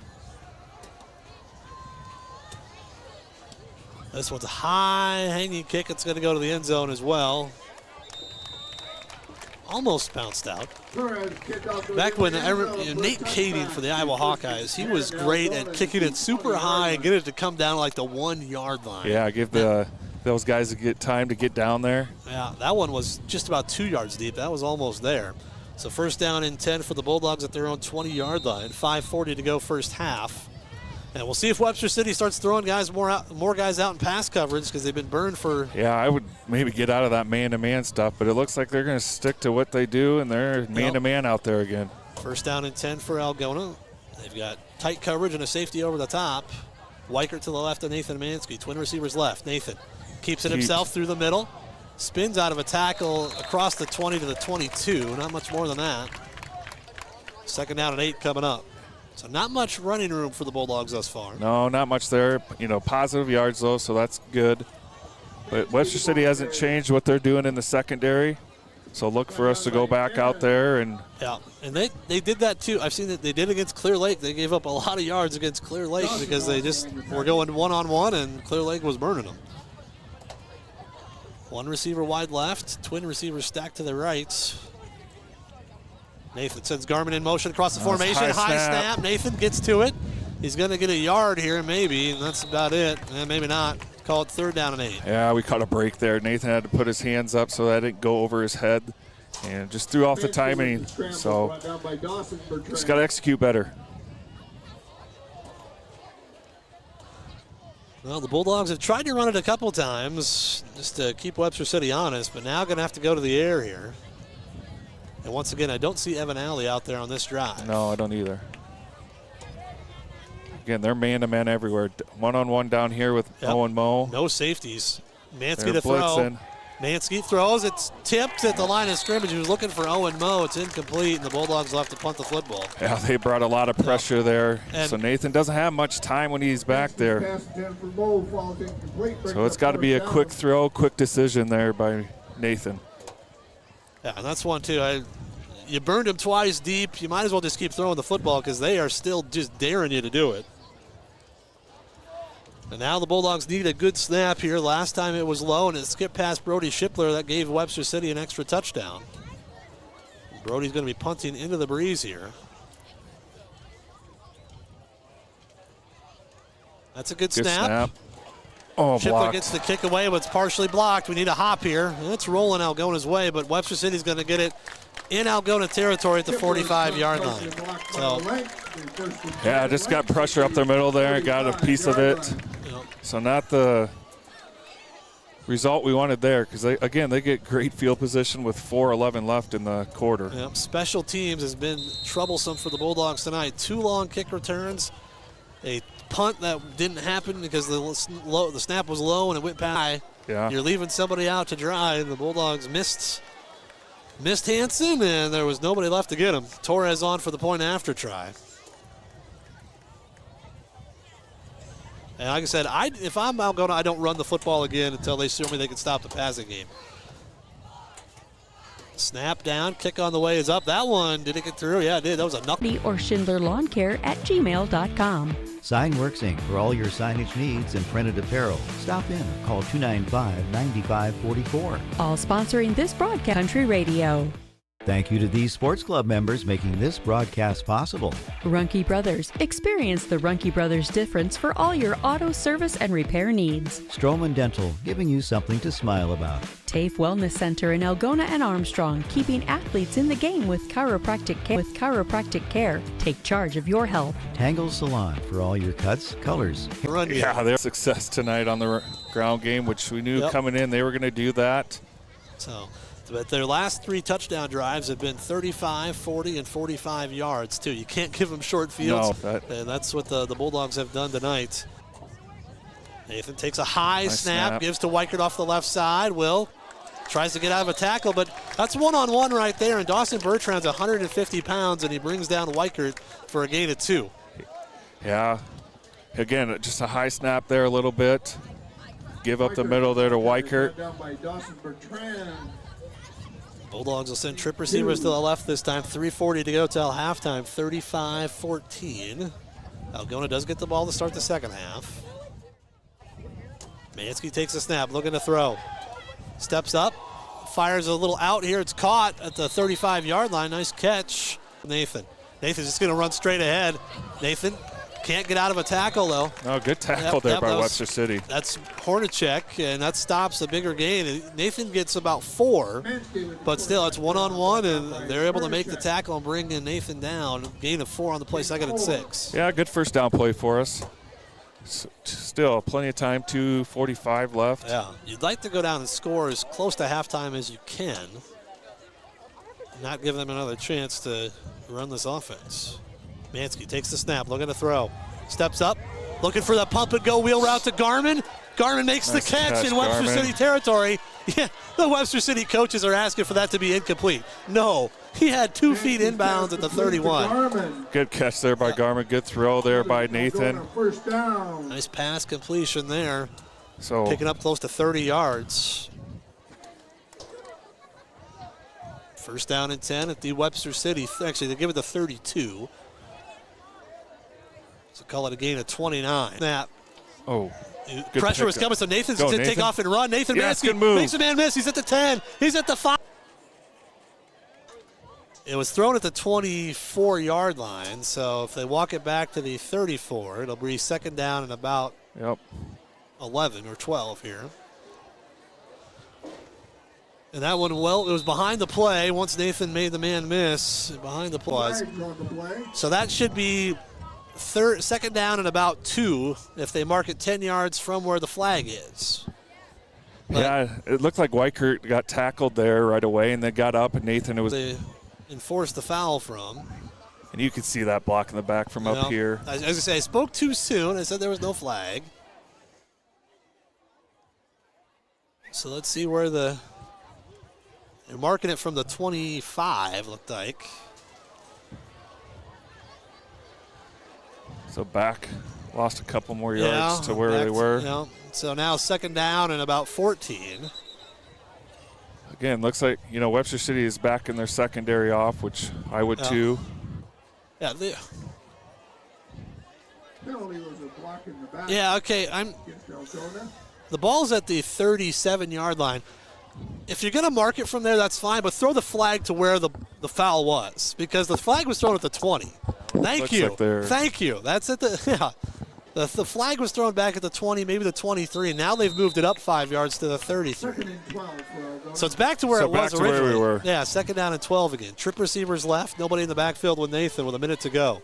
Nathan takes the snap, looking to throw. Steps up, fires down the middle, intercepted. Jackson Griffith with a pick, and this one's going to go back to the house. Well, maybe he's cutting inside. No, nice, good tackle there by Micah Kitzinger. Mansky's pass intercepted by Jackson Griffith. Yeah, Nathan got hit there. He had to get rid of it and just threw it a little behind, and Good interception there by Webster City. Griffith with the pick, and he runs it back to the 32. Webster City's got 49 seconds to go in this first half. You might see their only pass on this drive. They've still got timeouts. They got plenty of time, but that's one of those too, Todd. You're driving, back-to-back penalties after it looks like you've got a first down inside the 5. It gets called back. Another punt play that goes down inside the 5. That gets called back. And now you throw an interception on 2nd and long, and Webster City trying to put the Bulldogs away in the first half. They go off the right side to Caleb Hansen. He gets forward there. They're hoping they could get home with the pressure in that area. They're hoping they could get home with the pressure, and that time they did. So 2nd down and 7 for the Lynx with 42.5 seconds to go. But it has been almost as disastrous as the last time we were here, Todd. It has not been a good a couple tackles. Still on his feet. He's at the 10-yard line. 1st and goal. A couple tackles. Still on his feet. He's at the 10-yard line. 1st and goal, Webster City. They're just running hard right now. They want it more. Yep. So you got to give credit to Webster City. Griffith running hard. This is the tape you got to show in the weight room this summer. Yeah. This is what I say. You got to show this tape in the weight room because that's where it's got to start. But right now the Bulldogs getting bullied up front. 1st and goal. Webster City did not take a timeout. They sweep the and he didn't get anything. Now they have to burn a timeout with 20 seconds left. Yeah, good defensive play there for the Dogs. Brody Shipper there and a bunch of other Bulldogs. But they're in field goal range, so. Yeah, 2nd down and 11 coming up, 19 seconds. They still got a timeout left. Bishop Garrigan on their way to the perfect regular season. 14 just before half against West Bend-Mallard. So Bishop Garrigan on their way to 8-0, and they'll be at home for the playoffs next week. Bulldogs will wrap up the season next week against Bishop Heelan. We'll see if we get some scores at halftime, see how that Heelan-Humboldt game's going. Humboldt wins that game, Todd. They're winning the district right now. Yeah, that's crazy. That's crazy to think. 35-14. Bulldogs have not gotten a stop tonight defensively. No, Webster City's just doing a nice job offensively. 2 long touchdown passes, but then the Bulldogs went 3 and out, got it back after a score, and drove down inside the 20 a couple times with 2 penalties and then an interception. Ended the drive, and Webster City has 2nd and 11 with 19 seconds. They got 1 timeout left, so they can still run what they want right here. But after this, if you burn your last time out, you got to find a way to get to the end zone. You know, be careful here. You know, we're starting to bring a lot of pressure. They might go on 2. Get some yards here. Hornacek keeps it. Pressure, lobs down the middle. It's incomplete. Great pressure by Taven Zittel. Otherwise, that's a touchdown. Yeah, he had down the middle there, but good pressure, like you said there, by Taven Zittel. By the time Hornacek turned around to throw it, Taven was laying the lumber, and the pass is incomplete. Griffith was open. Yep. You called it. You knew it was coming eventually. That might be their only pass. Yep. 3rd down and 11. Clock stops, 16.5 seconds to go. So they can run what they want here. Still got that timeout, and if they don't get it on 4th down, they can set up Torres for a field goal try. Yeah, they've been having success with that counter spinner back here. 3rd down and 11. Bulldogs crowd the line. Hornacek gives it around the left side to Griffith. Nice Bulldogs job. stack it up. Nothing. He got nothing. He goes backwards. They'll have to call their last timeout, and they'll try a field goal with 9 seconds. Well, they're going to let it go down, and then they'll call the timeout. Good defensive play there for the Bulldogs. Mansky there, Shipler. It's a minor victory there for the Bulldogs. After Webster City had 1st and goal at the 10, they go nowhere after that, and we'll see if maybe that sparks a little something in the second half. We'll see. Now, Webster City's had some rough snaps on PAT tries. We'll see how they go on this field goal attempt here. Yeah, nice job by the Bulldog defense there, not giving up a touchdown there and making them kick this field goal. So they're marking the ball at the 12, so probably about a 29-yard field goal attempt here for the Lynx. Should be about the 19. Looks like the ball's right in the center of the field. 5.7 seconds left.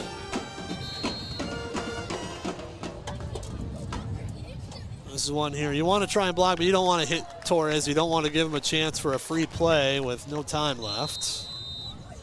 They're marking it right at the 20, so it's a 30-yard attempt, straight on, out of the hole to Griffith.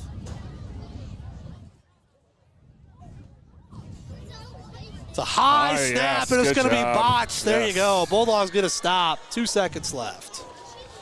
So there you go. Like I said, got our stop. Yep, the stops have been few and far between. Algona gets one there late, and that's huge because that interception set them up inside the 40, Todd. And like I said, they could have punched Algona right there and knocked them out in the first half. Right now, you're still holding on to hope right now. Yeah, give the defense credit there on that one. Yeah. Webster City's going to have a bunch of people drop back deep here, I'm sure. Tate and Romo comes off late. Mo goes wide left. You got Micah Kitzinger, Caden Keeker, and Tate Garman wide right. Last play of the first half, barring a penalty. Nathan takes the snap, looking to throw. Steps up, fires deep down the middle of the field. He's got Garman back there. He caught it, but it's going to be the end of the half. Great catch by Tate Garman to the 25-yard line.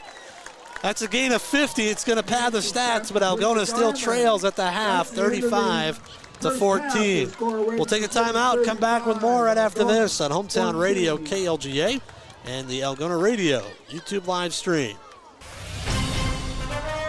That's it for the first half of play. Now get set for the Edward Jones Halftime Show featuring Algona Municipal Utilities. You make the call. And the Murphy Realty and Management first half recap. Your Edward Jones representatives are Bruce Keith, Jerry Soka, Brady Ross, and Mackenzie Jorgensen.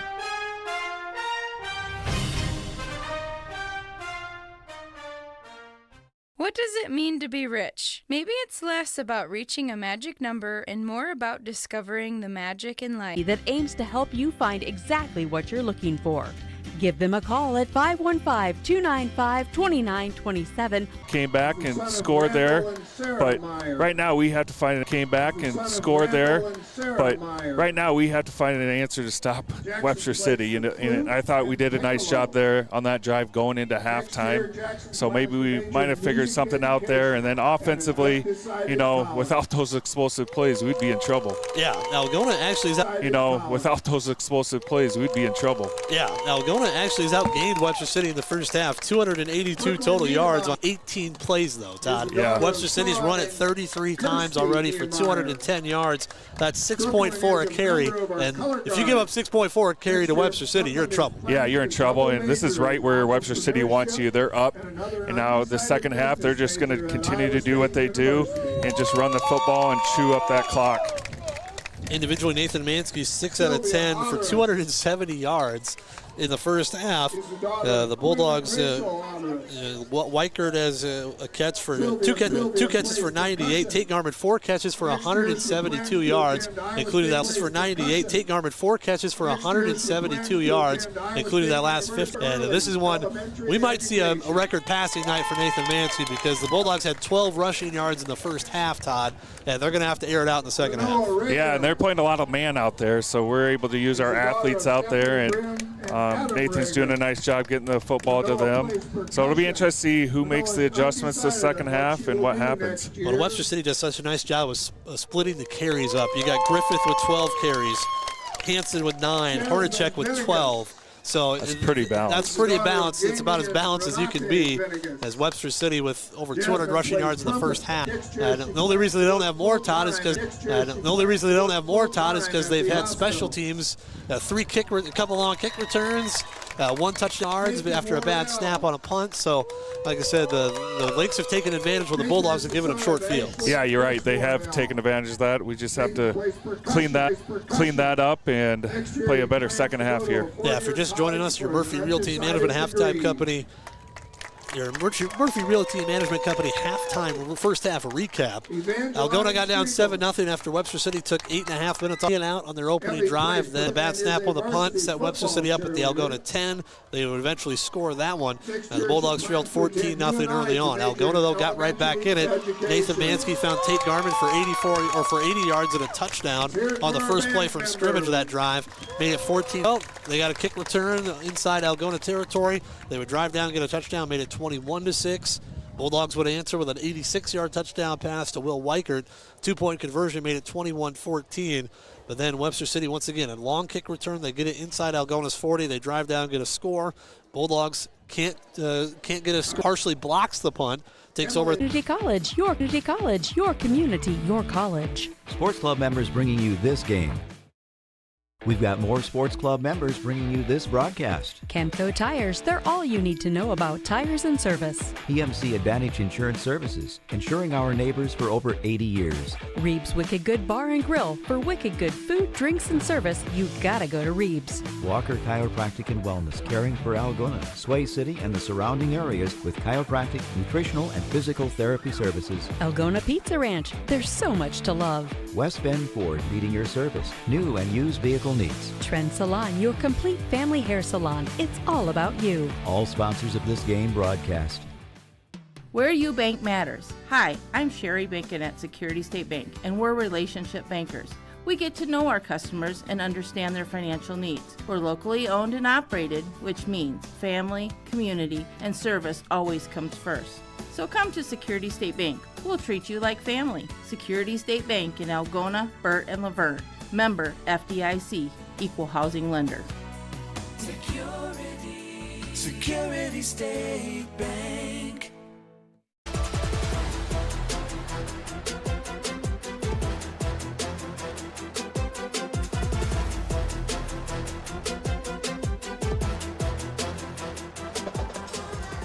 As we come back at the half, Algona trailing Webster City 35-14. Alongside Todd Van Otterloo, I'm Brian Wilson. And like I said, folks, we apologize for the internet issues tonight. Our stream, I know it's not very good. We're doing what we can, but when we don't have much reception, you can't get the bandwidth you need. So we need U.S. Cellular to put a tower here in Webster City. Put one right over there, and that would definitely help us out. But as it is, the Bulldogs trailing 35-14. Todd, you did have an update on the Humboldt-Heelan game. What was the score there? Yeah, 7-0 Heelan at half. Okay. And then the Sioux Center 7, MOC 0 at half. Okay. So both competitive games. Yeah, as you would expect. Yep. I'm actually surprised this one's as high scoring as it is the way things have gone so far in this district. But the Bulldogs, a couple of mistakes early on, and that's all it takes to get down against a good Webster City team. Something you can't have. You got to clean that up here in the second half, whether it's a low snap here or a snap go through the quarterback's hands or just things like that. Haven't gone the Bulldogs' way here tonight, and kind of the story of this district part of the season for Algona. A mistake here or there. If the Bulldogs had cleaned it up, they'd be in the playoff picture. But right now, it's just kind of how things have gone. Yeah, you give credit to Webster City tonight. They've caused some turnovers. We haven't done that yet. So look, maybe the second half for us to get some turnovers, cause some fumbles, maybe some missed exchanges there by Webster City. But it's going to be important for us coming out of halftime, having a drive, get a score in, and then to get a stop right away. It's the side of the football. There weren't a lot of positives to take away, so hopefully they took something away there. And you're only a couple plays away from getting back in it if you can get some stops defensively. Yeah. Because you've shown you got the big playability here tonight, but you can't just keep giving up touchdowns on the ground. Yeah, you're right. And we might not get a lot of possessions this second half. Webster City does a nice job when they're ahead. They're going to run that play clock down and take as much time as they want and keep rushing that football. So we just got to come out ready to go here the second half. Last week we came out, pitched a shutout defensively. So let's do that the second half here tonight. 35-14, Webster City in front here at the half as the Lynx Marching Band plays on. The breeze hasn't slowed down at all. It's making things a little chilly out here, but not too bad for week number 8 of the high school football season. We'll definitely take it. Anytime you get this late in the year, you never quite know what the weather's going to be. Especially when you have to sit outside. You're not quite sure exactly what things will look like. So not too bad here tonight across the area. And we'll take a timeout. We'll come back. We've got your AMU You Make the Call segment. That's coming up just a little bit here on Hometown Radio KLGA and the Algona Radio YouTube live stream. 35-14 at the half. Webster City in front. Back with more after this. Life changes, then it changes again. At Edward Jones, we believe that when it comes to your financial goals, you can't predict the unexpected, but you can prepare. Challenges such as job loss, change in health, or loss of a loved one can have a big impact on your family's financial security. Hi, I'm Mackenzie Jorgensen, an Edward Jones financial advisor. Let's work together to help make sure you're ready for life's ups and downs. Call us at 515-395-4021 to get started. Together with Brady Ross, Jerry Sokup, and Bruce Keith, we are local Edward Jones financial advisors. Edward Jones, member SIPC.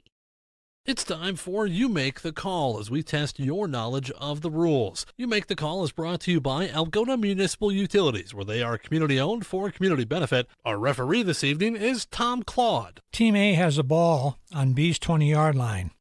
Middle linebacker B54 starts the play 5 yards off the ball. B54 breaks through the line in an attempt to sack the quarterback, and back A32 blocks B54 below the waist that allows Team A to score a touchdown. Is this a legal play? You make the call. Make the call with AMU telephone service. AMU local and long-distance telephone provides the call clarity and reliability you expect at an affordable price. Enhance your AMU telephone service with calling features like caller ID and voicemail. When you switch to AMU telephone, you can keep your 295 phone number and you get friendly local customer service. Make the call to AMU to install AMU telephone. Algona Municipal Utilities, community-owned for community benefit. Under the rules, blocking below the waist is permitted in the free blocking zone, which is a rectangle area extending laterally 4 yards on either side of the spot of the snap and 3 yards behind each line of scrimmage when all three of the following conditions are met. 1. All players involved in the blocking are on the line of scrimmage and in the zone at the snap. 2. The contact is in the zone.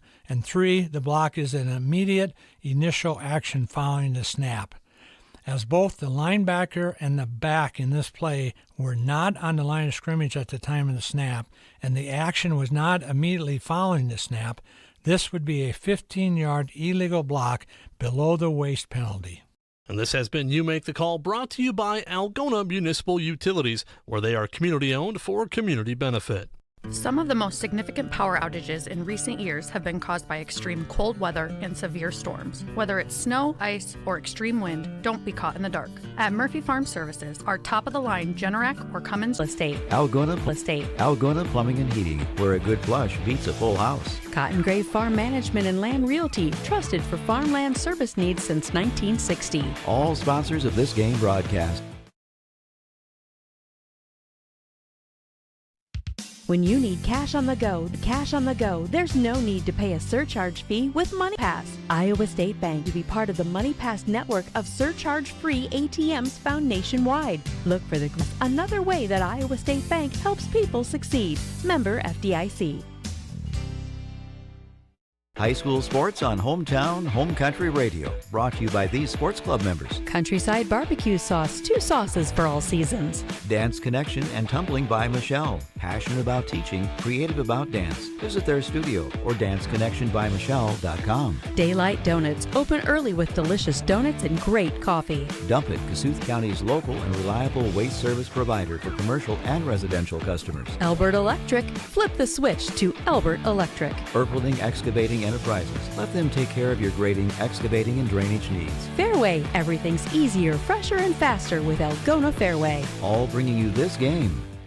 You shouldn't need an advanced degree to figure out how to pay for one. Hi, I'm Brady Ross, your Algona Edward Jones financial advisor, and I want to help you understand all the options you have when paying for an education. Whether you're the first in your family to attend college or planning for a grandchild to build on a legacy that goes back generations, let's work together to take care of your unique financial needs. Call me at 515-295-7763 to get started today. Together with Bruce Keith, Jerry Sokup, and Mackenzie Jorgensen, we are your local Edward Jones financial advisors. Edward Jones, member SIPC.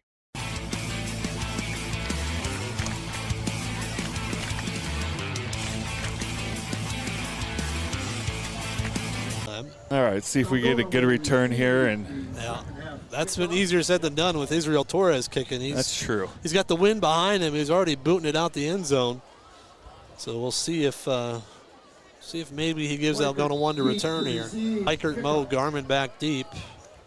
I saw Evan Alley looked like he was trying to work something out in his leg over on the far side. Looked like he was trying to work something out in his leg over on the far sideline.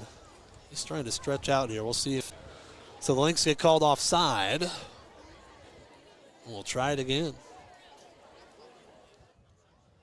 Big game tomorrow. Big game tomorrow night in Iowa City, Iowa and Penn State. Tomorrow night in Iowa City, Iowa and Penn State. Penn State fired their coach this week, Todd. That's still in there. Wow. That's one here. We got Rodney Davis to our right. And here we got Rodney Davis to our right, president of the school board. I think we need a soccer program at Algona High. Because you see the difference when you see teams that have soccer programs.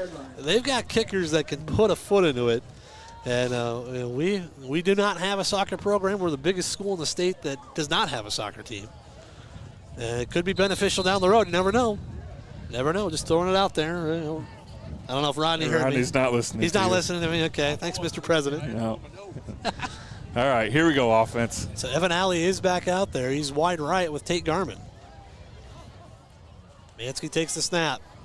Gives the hand off to Weichert. Weichert trying to get the corner turn. He does. 25, 30, 35. Taken out of bounds across the 30. Where are they going to mark him? Oh, no, they're going to say he didn't even get to the 30, to the 28. So he's just short. Yeah, side judge said he stepped out of bounds over there. So second down and. Good hard run there by Will. Got outside, could use his speed. Well, we only had 12 rushing yards in the first half, Todd, so that's a nice gain of 8. Yep. Second down and 2 for the Bulldogs here. Just underway third quarter, trailing by a count of 35-14. Mansky takes the snap. Gives to Weichert off the left side. Big hole, Will Weichert. I thought he was going to get through there. Yeah, he gets a first down across the 35 to about the 37. It's a gain of about 8 or 9. The Bulldogs coming out with a little intensity off the bat. Nice job, guys, up front. Just inside run play there for us. So Gage Gatton was in there. Now Brody Shipler coming in, getting his spot. Just underway third quarter, 11:40 to go. Looks like Evans out here, so that's good to see. Yep.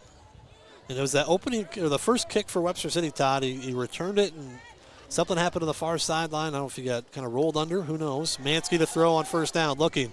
Pressure coming from the right. Nathan rolling to his right. Fires. It's going to be knocked away. Garmin was there along with Weichert. Yeah, I had 2 guys right there. It was knocked away by Bertrand.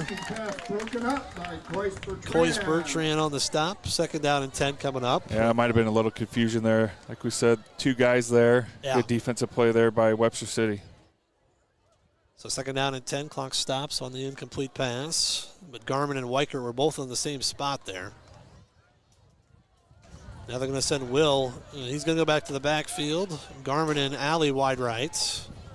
And now Weichert goes wide right. There's only one guy over here right now. We got Nathan is going to run to the right here. Nathan breaks the tackle at the 40. Midfield. Taken down across the midfield stripe at the 47. But that's one here, Todd. There was like one defender for 3 of our guys out here. Yeah, we had numbers to the outside, but we saw something in the run game that we liked, and Nathan got nice pickup there. Yep, out across the midfield stripe to the 47 in Webster City. Bulldogs haven't sustained a drive. They've had 2 big touchdowns on big plays.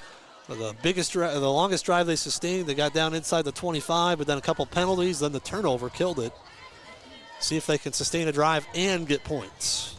Twin receivers to the right, Weichert to the right of Mansky. Nathan takes the snap, looking to throw. Rolling to his right, pressure coming. Looking. Take off. He's just going to take off and get what he can. He gets back to the line of scrimmage and maybe a yard. That's not.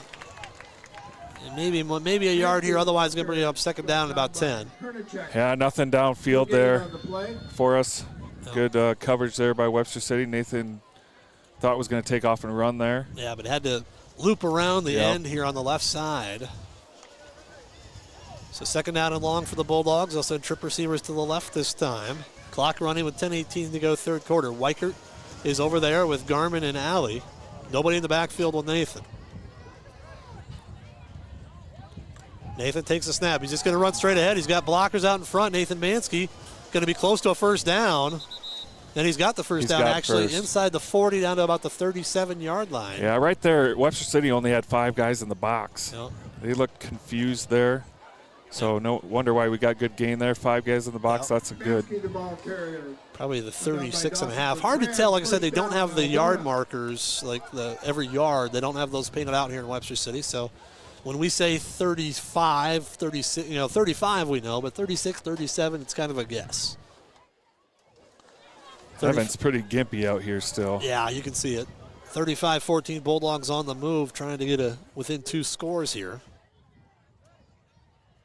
Mansky takes the snap, goes through his hands, and he dives. No, he didn't get on it. Now he does. Got on it. But back at the 45 of Algona, that's a loss of, let's see here, about 15, 16 yards on the play. Actually, no, 18 yards a loss on the play. And that one was high, and Nathan probably could have had it, but it was not great, and just off his hands. And then Nathan tried to dive on it at the 50. He missed it. Luckily got it back. Yeah, and Evan Alley's coming out right now. Yeah, he just doesn't look healthy right now.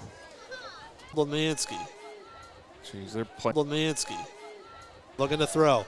Steps up in the pocket, and he's going to be taken. Whoa. What happened? They blew him down. Why? His knee hit? Wow. I didn't think his knee went down, but I guess my vision was blocked. But he got coaches over there aren't saying anything. Yeah. So, but that one there, they rushed 3, Todd, and they still got home. Yeah, they only had 3 there, yeah. That can't happen when you've got 5 offensive linemen there. The give is off the left side. There you go. Nice job, Mason Ulrich. Stacked him up. Hansen still gets forward for maybe a half-yard gain. It could have been a loss on the play. Yeah. But Mason Ulrich shot through there and off stride. Yeah, Mason slowed him up there, so nice job, Mason. Yep. No gain on the play, 2nd down and 10. 8 minutes to go, 3rd quarter. But once again, Todd, Bulldogs haven't been able to sustain a drive. No, we haven't. We just keep shooting ourselves in the foot. Yep. There's not many plays in the playbook for 2nd and 3rd and at 26. They just don't have them. 2nd down and 10. Hornacek spinner back off the right side. Job. Bulldogs get him at the line, maybe a yard, not much more than. Nice job there. We have the football. Oh, I think it came out late, but I think he was down. Yeah. It looked like it might have come out, but he was already down. Good tackle there by Will, it looked like, and Brody was in there, Rummel. Once again, nobody on our sideline was saying, ball, so if they thought it was a fumble and we had it, they'd be selling it. But 3rd down and 9 here for the Lynx. This is counter. Yeah, this is one. Just watch the counter here. Got to make sure they don't have 4th and short. 7:15 to go, 3rd quarter. 7:15 to go, 3rd quarter. Bulldogs crowd the line. Just a QB sweep there. Yeah, they went direct snap right to Griffith, and it's a 1st down. I'd like them to measure that because there are no hash marks here, so you're not quite sure exactly, but they give them the 1st down. Yep. 2nd down and long coming up. Webster City will take all the time they want, down to 14. Yep. 2nd down and long coming up. Webster City will take all the time they want, down to 14 on the play clock as they get the snap or get the play in. 6 minutes to go, 3rd quarter. 35-14, Webster City in front. 2nd down and 10. Direct snap to Griffith, and the Bulldogs stack him up. No gain. 3rd and 10 coming up. Nice job. Yeah, that was a gang tackle there. Rummel, Mason Ulrich, Brody Shipler, Taven Zinnel. There was a lot of guys there. Nice job there. All right, so you put them at 3rd and long. They don't like this 3rd and long stuff, so we'll see what they do here. Yeah, I'm guessing they just run it twice. Yeah, I'm sure they will. They don't want to throw it. They don't need to throw it. I mean, they could, but they don't need to. 3rd down and 10. They can run this play and another one, and if they turn it over on downs, there's only 4.5 minutes to go in the 3rd quarter. Hornacek directing traffic. He's got all his backs to the right. He's going to try and throw. He's got him. He's got a man out in the flat. Oh, he dropped it. Oh, yes. Oh, wow. Griffith was looking end zone before he tucked it in. Oh. That's the only thing that's gone wrong for Webster City because it was there. And that's the thing about this offense, Todd. You commit so much to the run in one time. They've only thrown 2 passes tonight. They're 0 for 2. But that one would have been a touchdown, but just went right through Griffith's hands. Yeah, we caught a break there, but that's all right. Or are they going to try Torres out there? He is the punter as well. But are they going to give him I thought it looked like they were going to give him a shot at a 50-yard field goal. The way he's kicking it tonight, I would give him a shot. But Torres will try and pin the Bulldog. 53 to go here in this third quarter. And it's one here, you might not be able to come all the way back, Todd, but you still got a fast, and it's juggled incomplete. It was a low throw to Garmin, but he probably should have had it. It's third and long. Yeah, and they brought pressure again. They got a good shot there on Nathan. Nathan's getting hit a lot tonight. And that's one, too. If Tate catches it, he's got room to run. Yep. But it's a low throw. It's kind of slippery out there. Third down and long for Algona. I'm guessing you're probably not going to go for it from back here if you don't convert. Well, you got Evan down here by himself. Yeah. They got safety over the top. Mansky to throw on 3rd and 8. Steps up, has time initially. Now looking. He's going to take off and run. If he could get the corner turn, he can get there. He's got it at the 30. Still on his feet across the 40-yard line. He definitely did not step out of bounds, so it's a first down Algona. Just shy of the 40, they're going to give him the 39. Good job, Nathan, using his legs there. Nothing there in the pass game, so he just took off and run. Well, that's one when you play man coverage in the secondary, Todd, they're not looking at the football. Nope. So if you do not contain the quarterback, he can take off and get going, and that's what Nathan did. Needed 8, got about 18 out to the 39. First down and 10, Algona, 3:40 to go third quarter. Nathan takes the snap, looking to throw. Little screen pass to Weichert. They've got it set up. Midfield stripe. Will Weichert at the 40, still on his feet at the 43 of Webster City. Nice pickup there of about 17. Nicely designed play. Yeah, good call there. Good execution there by the Bulldog offense. Nice job. So first down and 10 for Algona. Now, this is where the Bulldogs have struggled, maintaining drives tonight. Can they get that monkey off their back? First down and 10 at the Webster City 43. Trip receivers to the right, wing back to the left. Now we'll send the tight end Rummel to the left side of the line. Mansky by himself in the backfield. Nathan takes the snap. He's going to run straight ahead. He's got a lead blocker in Micah Kitzinger. Nathan Mansky still on his feet, hurdles the defender inside the 30, inside the 25, down to the 22. Nice gain of about 21 yards there for Nathan Mansky. He was just riding Micah Kitzinger. He was. He did a nice job being patient there and then using his legs afterwards and being a little physical. They give him the 23, so call it a gain of 20. 2:50 to go third quarter. Bulldogs trying to get within 2 scores. Mansky's got Weichert in the backfield with him. Now he'll wing him out to the left. Trip receivers that way. Nathan takes the snap. He's going to run straight ahead again. He's got Micah Kitzinger as a lead blocker. Shakes a defender. Dives across the 20 down to about the 16-yard line. That's another gain of about 7. Good play there. Right now we have numbers in the box. So good. Passionate about teaching, creative about dance. Visit their danceconnectionbymichelle.com. Daylight Donuts, open early with delicious. See if we squib it here. Yeah, that might not be a bad idea. No, they're going to try a surprise onside kick. Let it go. Yes! Oh, it didn't go. It didn't go 10, only to the 49, then it kicked straight sideways. Are you kidding me? Oh. It did not go 10. Oh, it was so close. We had it. Yeah, we did. Caden Keeker was right there waiting for it, but then it just went sideways. Oh, that's the kind of night it's been. Now, literally, the Bulldogs were there waiting for it, and then it started to go sideways. Great call. Nearly worked. As Webster City wasn't ready for it. No, they weren't. They were backing up early. Yeah. Oh, man. That would have been huge. That would have been really big. So now it's 10 yards further up, or 5 yards further up, so they'll have it at the Algona 44, but literally the ball looked like it was going to 10, and then it just kicked sideways at the 49-yard line. Like, are you kidding me? First down corner. And Griffith breaks a couple tackles, and he's going to get a first down here across the 35, down to the 34-yard line. Algona had their hands on him a couple times, but he dragged tacklers for 10. Yeah, that counter's a good play there for him. Good tackle there by Rummel, or else I think he would have scored. First down and 10 for the Lynx. First down. Minute 40 left in the third. They can definitely run the clock out here in the third, but they probably want some points. Inside the 20, down about the 17-yard line. He rolled over a defender on the outside. And first down and 10 for the Lynx inside the Red Power Team red zone with 30 seconds to go in the half. Good call there by Webster City. Just a sweep there with the running back. And they've caved in. Yep. When they've run to the left. So we'll head to the fourth quarter. Algona trailing 35-21 back after this timeout here on Hometown Radio KLGA and the Algona Radio YouTube live stream. We've got more sports club members. Pulled it back to a 3-score lead. Hornacek by himself in the backfield.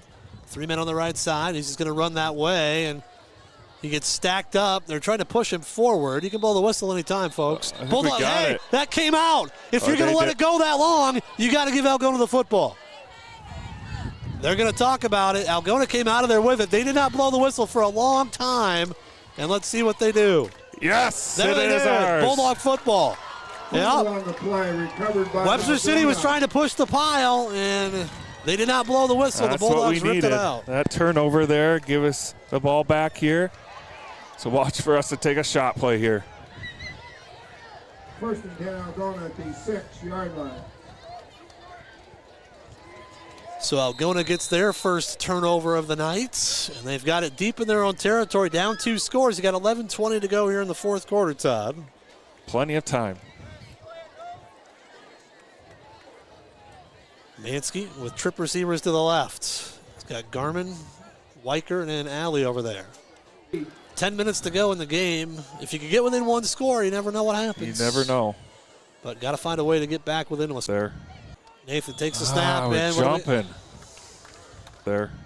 Nathan takes the snap. And jumping. And a false start again. And a false start again. So now 2nd and 15 becomes 2nd and 20. And this is the problem. These are the mistakes you can't make. No. You've made enough mistakes tonight to be down 2 scores late in the game. You're trying with all your might to get back in it. And now it was 1st and 10 at the 20. Now it's 2nd and 20 at the 10. Now they're going to put a safety over Evan. They go press coverage, and his safety's either way. Nathan takes the snap, looking to throw. Steps up, looking. Get rid of it. Take off and run, Nathan. Now he's just going to fire deep down the middle. It's underthrown. He's got him. It's tipped at the last second. Bertrand was able to knock it away. It was underthrown just a smidge as Evan Alley was behind the defense. That would have been a 90-yard touchdown if he catches it. Yeah, he was behind him. If it just would have got over his stretched out arm there. So it's 3rd down and 20 now, and the Bulldogs got to find a way to get some yards here. Clock stops, 9:18 to go in the ball game. As they had 2 safeties deep, but Evans still got behind Bertrand.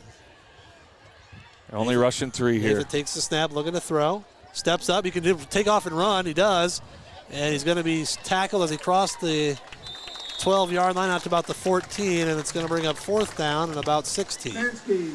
Scrambling, brought down by yeah, it looks like they're going to go. Yeah, City 42-yard line, because even City 42-yard line, because even up looking, now it's going to take off and run. He's got room. Nathan across the midfield stripe, looking for a blocker. Nice into job. Webster City territory, down to the 40.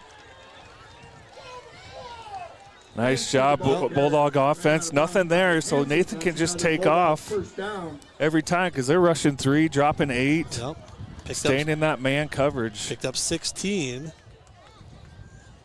And now it's getting a little more tense on this sideline, Todd. Yeah, it is.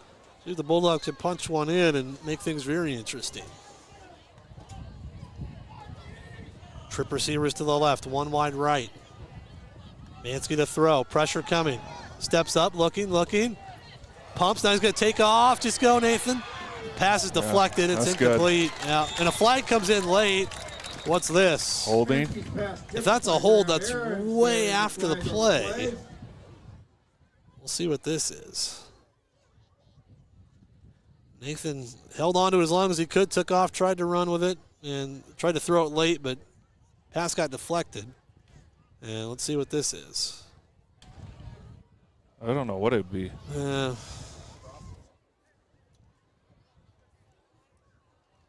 referees are getting together right at the line of scrimmage. There's 7:54 to go in the game. Algona down 35-21. Personal foul, unsportsmanlike on us. Jeepers. Penalty is personal foul and sportsmanlike conduct against the Bulldogs. So now it's I after. didn't see it. Yeah, so it's steps up. Gonna take off, just run, Nathan. Take off. Steps up. Gonna take off, just run, Nathan. Take off, just take off. And he's gonna be taken out. Flag. Oh, we got 2 flags in the defensive secondary. I think they tackled Tate Garmin out here. There's gonna be 2 holding. I have no idea. Yeah. They threw it down here by Tate Garmin. Tate Garmin was on the ground. Yeah. I figured it was on them. Yeah, never mind. But yeah, it's just sloppy right now. Yeah, and that's one too. If the flag was back in the line of scrimmage, throw the flag back there. Pick it up and keep chucking it.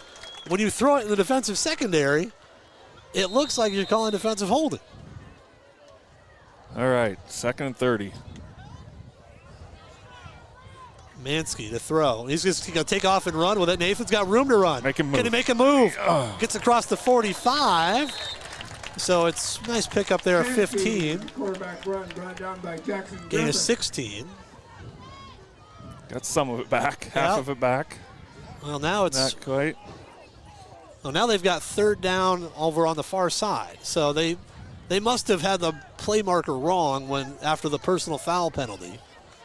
It's 3rd down and 25 now for the Bulldogs.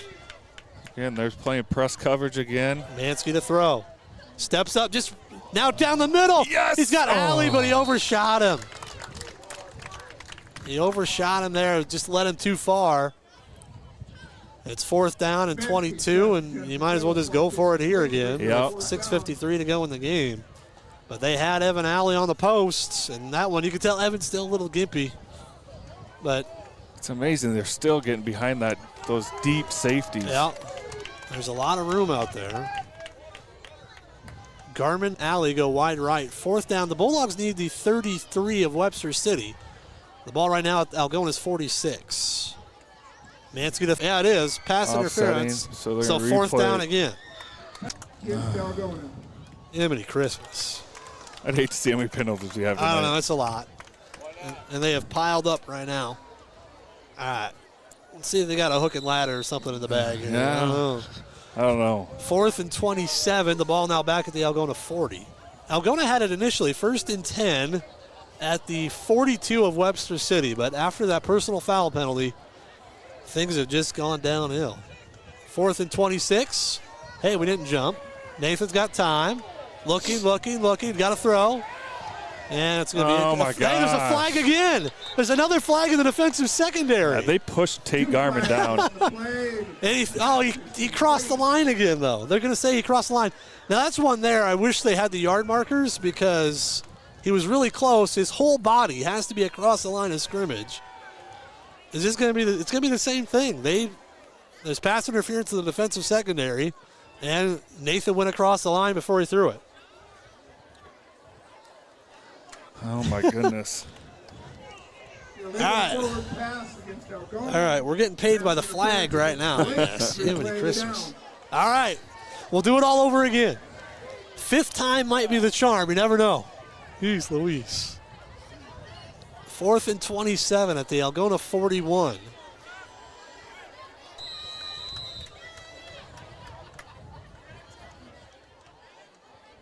Alley is wide right. Trip receivers to the left. Weichert in the backfield with Nathan. And what's the flag now? Offsides on them. Offsides against the Lynx. Goodness. Throw. Oh, deep down. He's got Garmin. Throw. Oh, deep down. He's got Garmin. He's got him. Or he's got Evan Alley back there. Incomplete. Hey. And Webster City gets the stop. Holy buckets. Mansky's pass broken up by Clayton. He had Tate or Evan Alley back there, but hey, look at that. Tate or Evan Alley back there, but hey, look at that. Once again, the crowd over here is wanting holding on every play. They're like, I get it, but you can't have holding every play. From the 49-yard line. 6:22 to go in the game. The Bulldogs turn it over on downs, but that one, like I said, Algona had 1st and 10 at the 42 of Webster City. I don't even know what all happened. But after that incomplete pass, we got called for a personal foul penalty, and after that, it was just disastrous. They go off the right side to Hansen. Through a couple tackles, gets forward for about 4 here on first down. Yeah, look like tackle there by Rummel. 6:10 to go in the ball game. A reminder, tune in after the game. We've got the Iowa High School scoreboard show from 10 to 11:30. Brought down by Limbaugh. Gain of 4 Second down and 6 coming up. Like I said, this game's just been it's been weird. It's been weird. I've got bad internet connections. Our stream's been terrible. This is one of those nights, folks. Second down and 6 for the Lynx. 5:48 to go. Hornacek, spinner back. Gets hit in the backfield, but fights forward, and he gets close to the first down. He might have it. 3rd and short. Shipler and Rodert stop him just shy of the first down, but once again, he breaks through a small hole there and gets it down to 1 yard shy of a first down. Yeah. You know it's coming here. Here comes either that straightforward run there by the quarterback, I'm guessing, or just sweep outside, but I can't imagine they'll do that. 3rd down and 1 for the Lynx, less than a yard, really. 5 minutes to go in the ball game. They lead at 35-21. Oh, counter. Oh, they run counter play to Griffith. He sneaks through the hole and gets the first down across the 40. Now, defense has done a better job in the second half, Todd. They have done a lot better. But also, you've had a couple opportunities to score in this half and unable to do it. A couple drives just killed by penalties or a missed snap. And I say, when you're down 3 touchdowns at halftime, you got to be perfect, and the Bulldogs have been far from it. 1st and 10 for the Lynx. They go off the right side to Hansen this time, and he gets forward for a couple. Good tackle there by Mason Ulrich. 2nd down and 7. And what do we got here? We got a couple Bulldogs down, looks like. Aiden Hernachek, the ball Oh, the Algona called timeout. Bulldogs called timeout. Yeah, Mansky up slow. Max Nevitt. So it'll be 3rd down about 3 when we come back. 3:40 to go in the ball game. Back after this on Hometown Radio KLGA and the Algona Radio YouTube live stream. Thank you to these sports club members. KLGA and the Algona Radio YouTube live stream.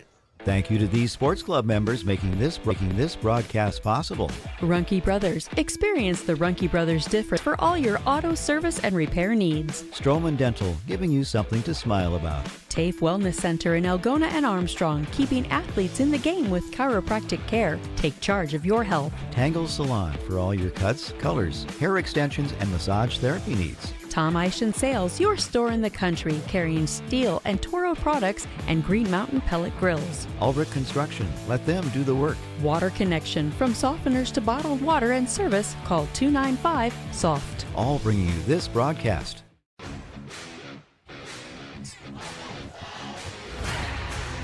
.340 to go in the ballgame. Bulldogs burned their first time out. 3rd down and about 3 for the Lynx. Ball on the Algona 28-yard line. And Algona trying to, they call a timeout there, Todd, just in case you can get a stop. Maybe get a couple stops, get the ball back. You never know, just down 2 scores.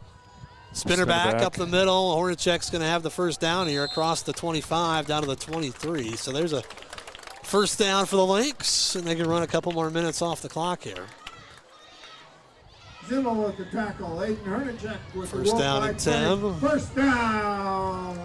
And Webster City's done what they needed to do here in the second half. They haven't scored in the second half, but they haven't needed to. They've run enough clock and been in the right spot defensively and allowed the Bulldogs to hurt themselves with some penalties. First down and 10, under 10 on the play clock as they approach the line here. It'll be under 3 minutes to go after this play. He gives off the right side to Hansen, and he's going to get forward for a couple here inside the 20 down to the 19. So Cale Rodert there on the tackle. Actually, it's a gain of 5 on first down. Inside the Red Power Team red zone, thanks to your local Red Power dealers. Bancroft, Corwith, West Bend, and Humboldt. 2:45 left. Taking their time. Well, inside the 15 down to the 13. Griffith's the ball carrier. Another Wolf. Yeah, that's just that counter play or spinner back or that give to the Hansen there. So those 3 plays here. And then that straight ahead run there. You know, I'd love to go to one of their practices just to see what they do. It can't be a long practice with just those 4 plays, and probably get their work in and get out. Yep. Down to a minute 55, 1st and 10, just outside the Algona 10-yard line. Ball about the 13. See, the Bulldogs can at least hold them out of the end zone here. Hornacek just to the right side, straight ahead. It's stacked up at about the 11. The Bulldogs are going to take a timeout here. So they've got 1 left. Timeout, Algona. So the Bulldogs take a timeout. They've got 1 left with a minute 42. It's going to be 2nd down and 9 coming up. And now, like I said, unless you got a miracle finish, Todd, you're going to be 0-4 in the district. And you've got Heelan coming to town. I wonder if we can get a score on that Humboldt game. Yeah, I'll see if I can. Before we leave the air here tonight. That should be an interesting one. Find something here. Reminder, no Cyclone football tomorrow. Cyclones have a bye after a couple of tough losses for ISU. They got to find a way to regroup. That one last week, that was tough. A game they probably should have had on the road at Colorado. But winning on the road is not the easiest thing in the world. Oh, it looks like Heelan's up 21-0. Okay. I'm not surprised by it. Nope. But like I said, Heelan has definitely been the class of the district all year. And they'll be coming into town undefeated next week. Undefeated in the district. They lost a game to Sioux City East earlier in the year by 1 point. I believe that was in overtime as well. I think they went for 2 and didn't get it. Yep. So 2nd down and 9. Ball just outside the 10-yard line. Minute 42 left. Algona has 1 timeout left. Gives off the left side to Hansen. He's going to fight forward inside the 10. Down to about the 6. And Algona burns their last time out here with a minute 36. So it's going to be 3rd down. Webster City can run it. If they get a 1st down, the game's over. Takes their 3rd and final timeout. I don't know. Bob will get crazy here. Maybe throw another pass. I'm betting money he doesn't. Okay. I'm betting money he doesn't. Although, I mean, he might want to stick one in on us here at the end since we're burning our timeouts. Yeah, but, he might. But I'm guessing. I mean, they've thrown 2 passes tonight. Yeah. Could have had 2 touchdowns, but one was overthrown because Steven Zinnel was hitting the quarterback. The other one should have been a touchdown. It was dropped. Yeah. You know, give a lot of credit to, Webster City's offensive line. I think they've done a nice job all night tonight. They really have bought into what they do here offensively, and, give our defense credit too. I think we've played a good second half here. Yeah, slowed them down. You can't get down. You can't give up the 5 touchdowns on 5 drives in the first half. Other than that last one after the interception, the Bulldogs got that stop defensively. But once again, you're down 3 touchdowns at that point, and Webster City can run clock all night when they're up 3 touchdowns. 3rd down and 3. Hornacek off the right side gives it back on a counter, and I don't think they got it. He's short. It's at the 5. They needed the 4, so it's 4th down and 1 with a minute 25 left. And they'll take it under a minute on this play. So we'll see if the Bulldogs will keep them out of the end zone, but either way, I don't know if they're going to get the football back. 35-21 Lynx. They put on a clinic run in the direct snap to Griffith, pop pass. There it is, and, Bob. Oh, no. Telling me there's a chance. Trip receiver is still left. Evan Alley's going to go wide right. Webster, got out of bounds, but could have padded the rushing stats a bit, but as it is, 29 seconds to go, 2nd down and 10. Webster City going to get their 3rd win of the season and go to 2-2 in district play. And they go on the road to Sioux Center next week. That should be an interesting one. Yeah. Or no, I'm sorry. They go to MOC Floyd Valley. Mansky, just take off and run, Nathan. Get out. He's going to take off and get what he can across the 30. Oh, that's got to be a flag. That has got to be a flag. Yes. I know you're homers, but seriously, Nathan was 3 yards out of bounds and got hit. Like, that's going to be a flag 100 times out of 100. Yeah. He was way out of bounds. Yeah, he was well out of bounds. He was way out of bounds. Yeah, he was well out of bounds. But, yeah. So Foul on sportsmanlike conduct. they marked the ball. He was out of bounds at the 43, so 15 will put it inside the Webster City 40 with 18 seconds to go. He got out of bounds, so the clock should be stopped. Down to the 41, I guess. 41 of Webster City. Trip receivers right, one wide left for the Bulldogs. 18 seconds left in the game. Mansky to throw. Steps up looking, fires. He's got Evan Alley. Dropped the football. It was a little bit low. It was going to be a tough catch and incomplete. Webster City had him pretty well surrounded at the 25. Yeah, I was there. Just dropped there. And that's one there. If you catch it, you could throw the ladder. Yeah, the hook and ladder there. The lateral would be there because Webster City was converging on him. Get fancy here. 13.8 seconds left.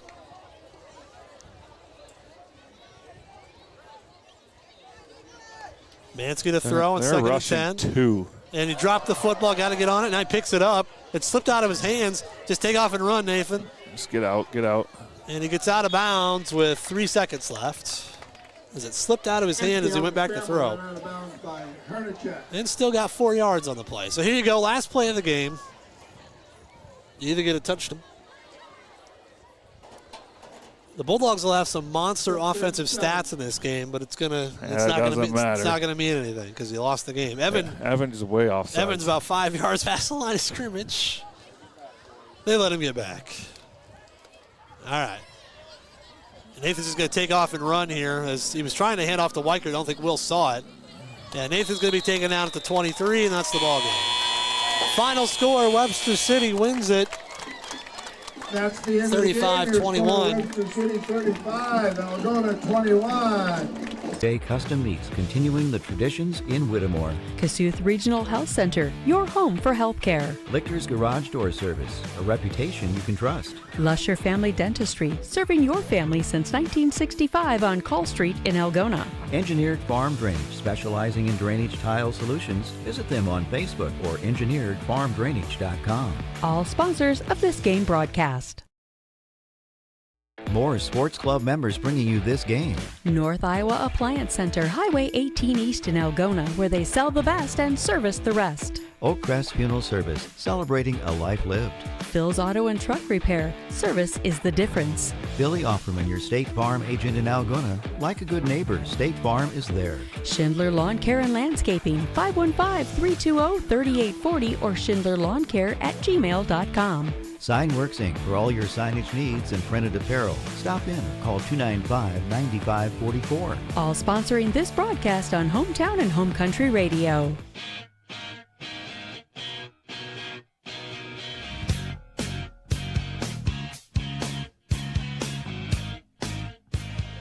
Final score tonight, Webster City wins it over Algona by a final count of 35-21. And like I said, Todd, some pretty impressive stats for the Bulldogs, but the one that counts is the score, and it didn't end up in Algona's favor. 59 passing yards tonight.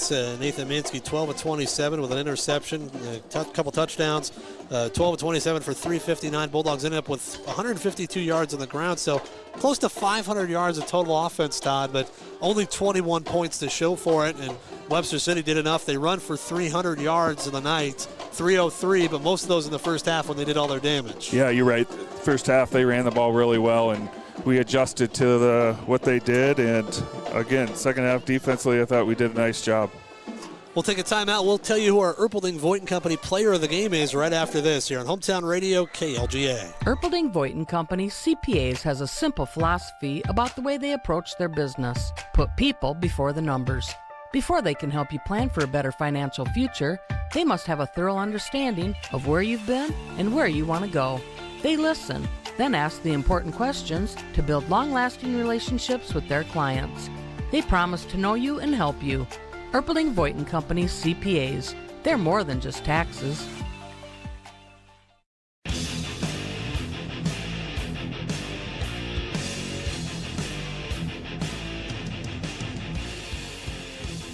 As we come back, time to name our Erpelding Voigt & Company player of the game. And Todd, we're going to go with co-players of the game tonight as the Bulldogs fall 35-21.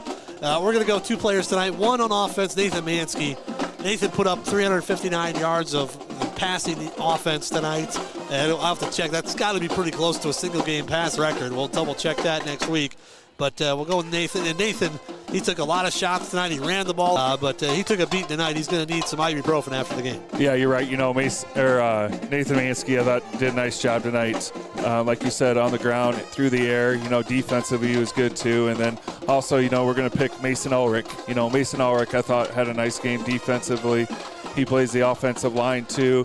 Does a nice job protecting the holes for a running back. So those two well deserving tonight. Yeah, I was going to say, whenever we called, someone was making a stop up front, we called 54 a lot. So Mason Ulrich will be our other player of the game here this evening. Bulldogs fall 35-21. The Iowa High School Scoreboard Show coming up here at 10 o'clock. Todd, tough one tonight. Bulldogs will wrap up the season next week at home against Sioux City Healing. Yeah, tough one tonight. Just didn't get what we wanted and move on to Sioux City Healing senior night for our seniors. They did a lot for the football program, so look forward to another home game next week. Yeah, not the way they want to go out, but like I said, and if you do not play perfect or close to perfect games, you're going to come up on the wrong end of things, and that's what's happened to Algona this season as they fall to 0-4 in the season. Todd, thanks a lot. We'll see you next Friday night. Yep, sounds good. See you, Brian. All right, that'll do it for our broadcast here tonight. Thanks to all of our sponsors, our streaming sponsors.